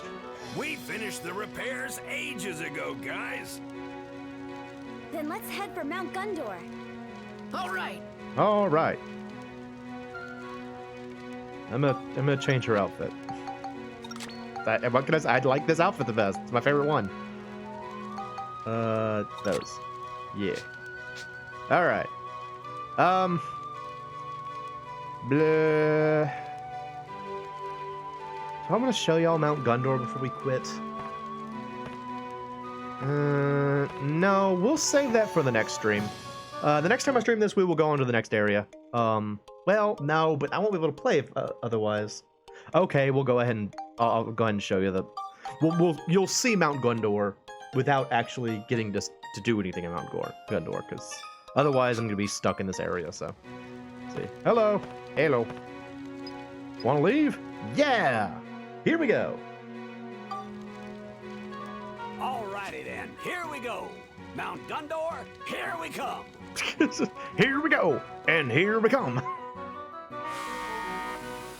He's like, maybe I should have workshopped that phrase a little bit better. Whatever, it's fine. Here we go. Chugga chugga choo choo. Heimrata.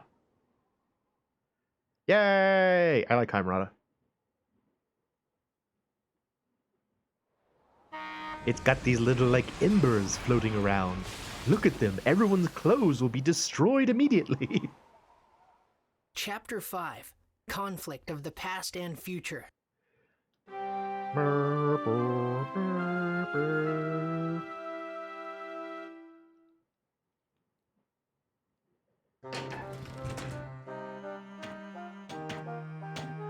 What's this? Fireflies? Fairies? It's raining embers. Something is definitely up. Yep. That's not a normal thing. AMIRITE should be here at the foot of Mount Gundor. But I guess it got wiped out too. Let's get going then, Monica. Be careful out there, you two. There's nothing much we can do this time, so we'll just take it easy on the train, okay, guys? Okay. If you need any help with anything, just let us know. Roger, roger. All right. Anyway, yeah, that's well, I'm walk up to the top of this. I'm bargaining now.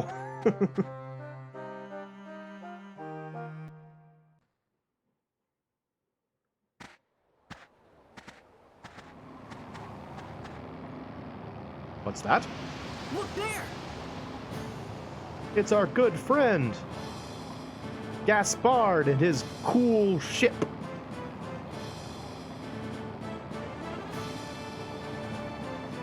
Is it him? What's he up to this time? Gaspard must be hopping mad that we've been restoring all the origin points. And there's no way we're gonna let him stop us, right? I wonder if Gaspard's causing these falling embers too. No doubt about it. Oh, there's no way we can start bringing back wood and straw buildings now. He's trying to stop us from building so we can't revive any more origin points. That's clever. That monster! You monster. Let's hurry, Monica! Yeah! Roger. Except that's the end of the stream. Alright, so yeah, we are now in AMIRITE. Our new objective is to figure out how to stop the fire squall. Or the, yeah, that's what this is called, the fire squall. Which is cool. I mean, I think it's lovely. In practice, it would be very annoying because it would be constantly lighting things on fire, but it's very pretty. But yeah, that would have to be the next stream. Oh, hope y'all enjoyed this. You know, I'm glad to see people coming out and watching Dark Cloud 2 because I think it's a great game, and you know, it's fun for me. I like playing it, so it's good that y'all do too. Anyway, that's all for today. I am the MoeChicken. This has been Dark Cloud 2, and thank you for stopping by.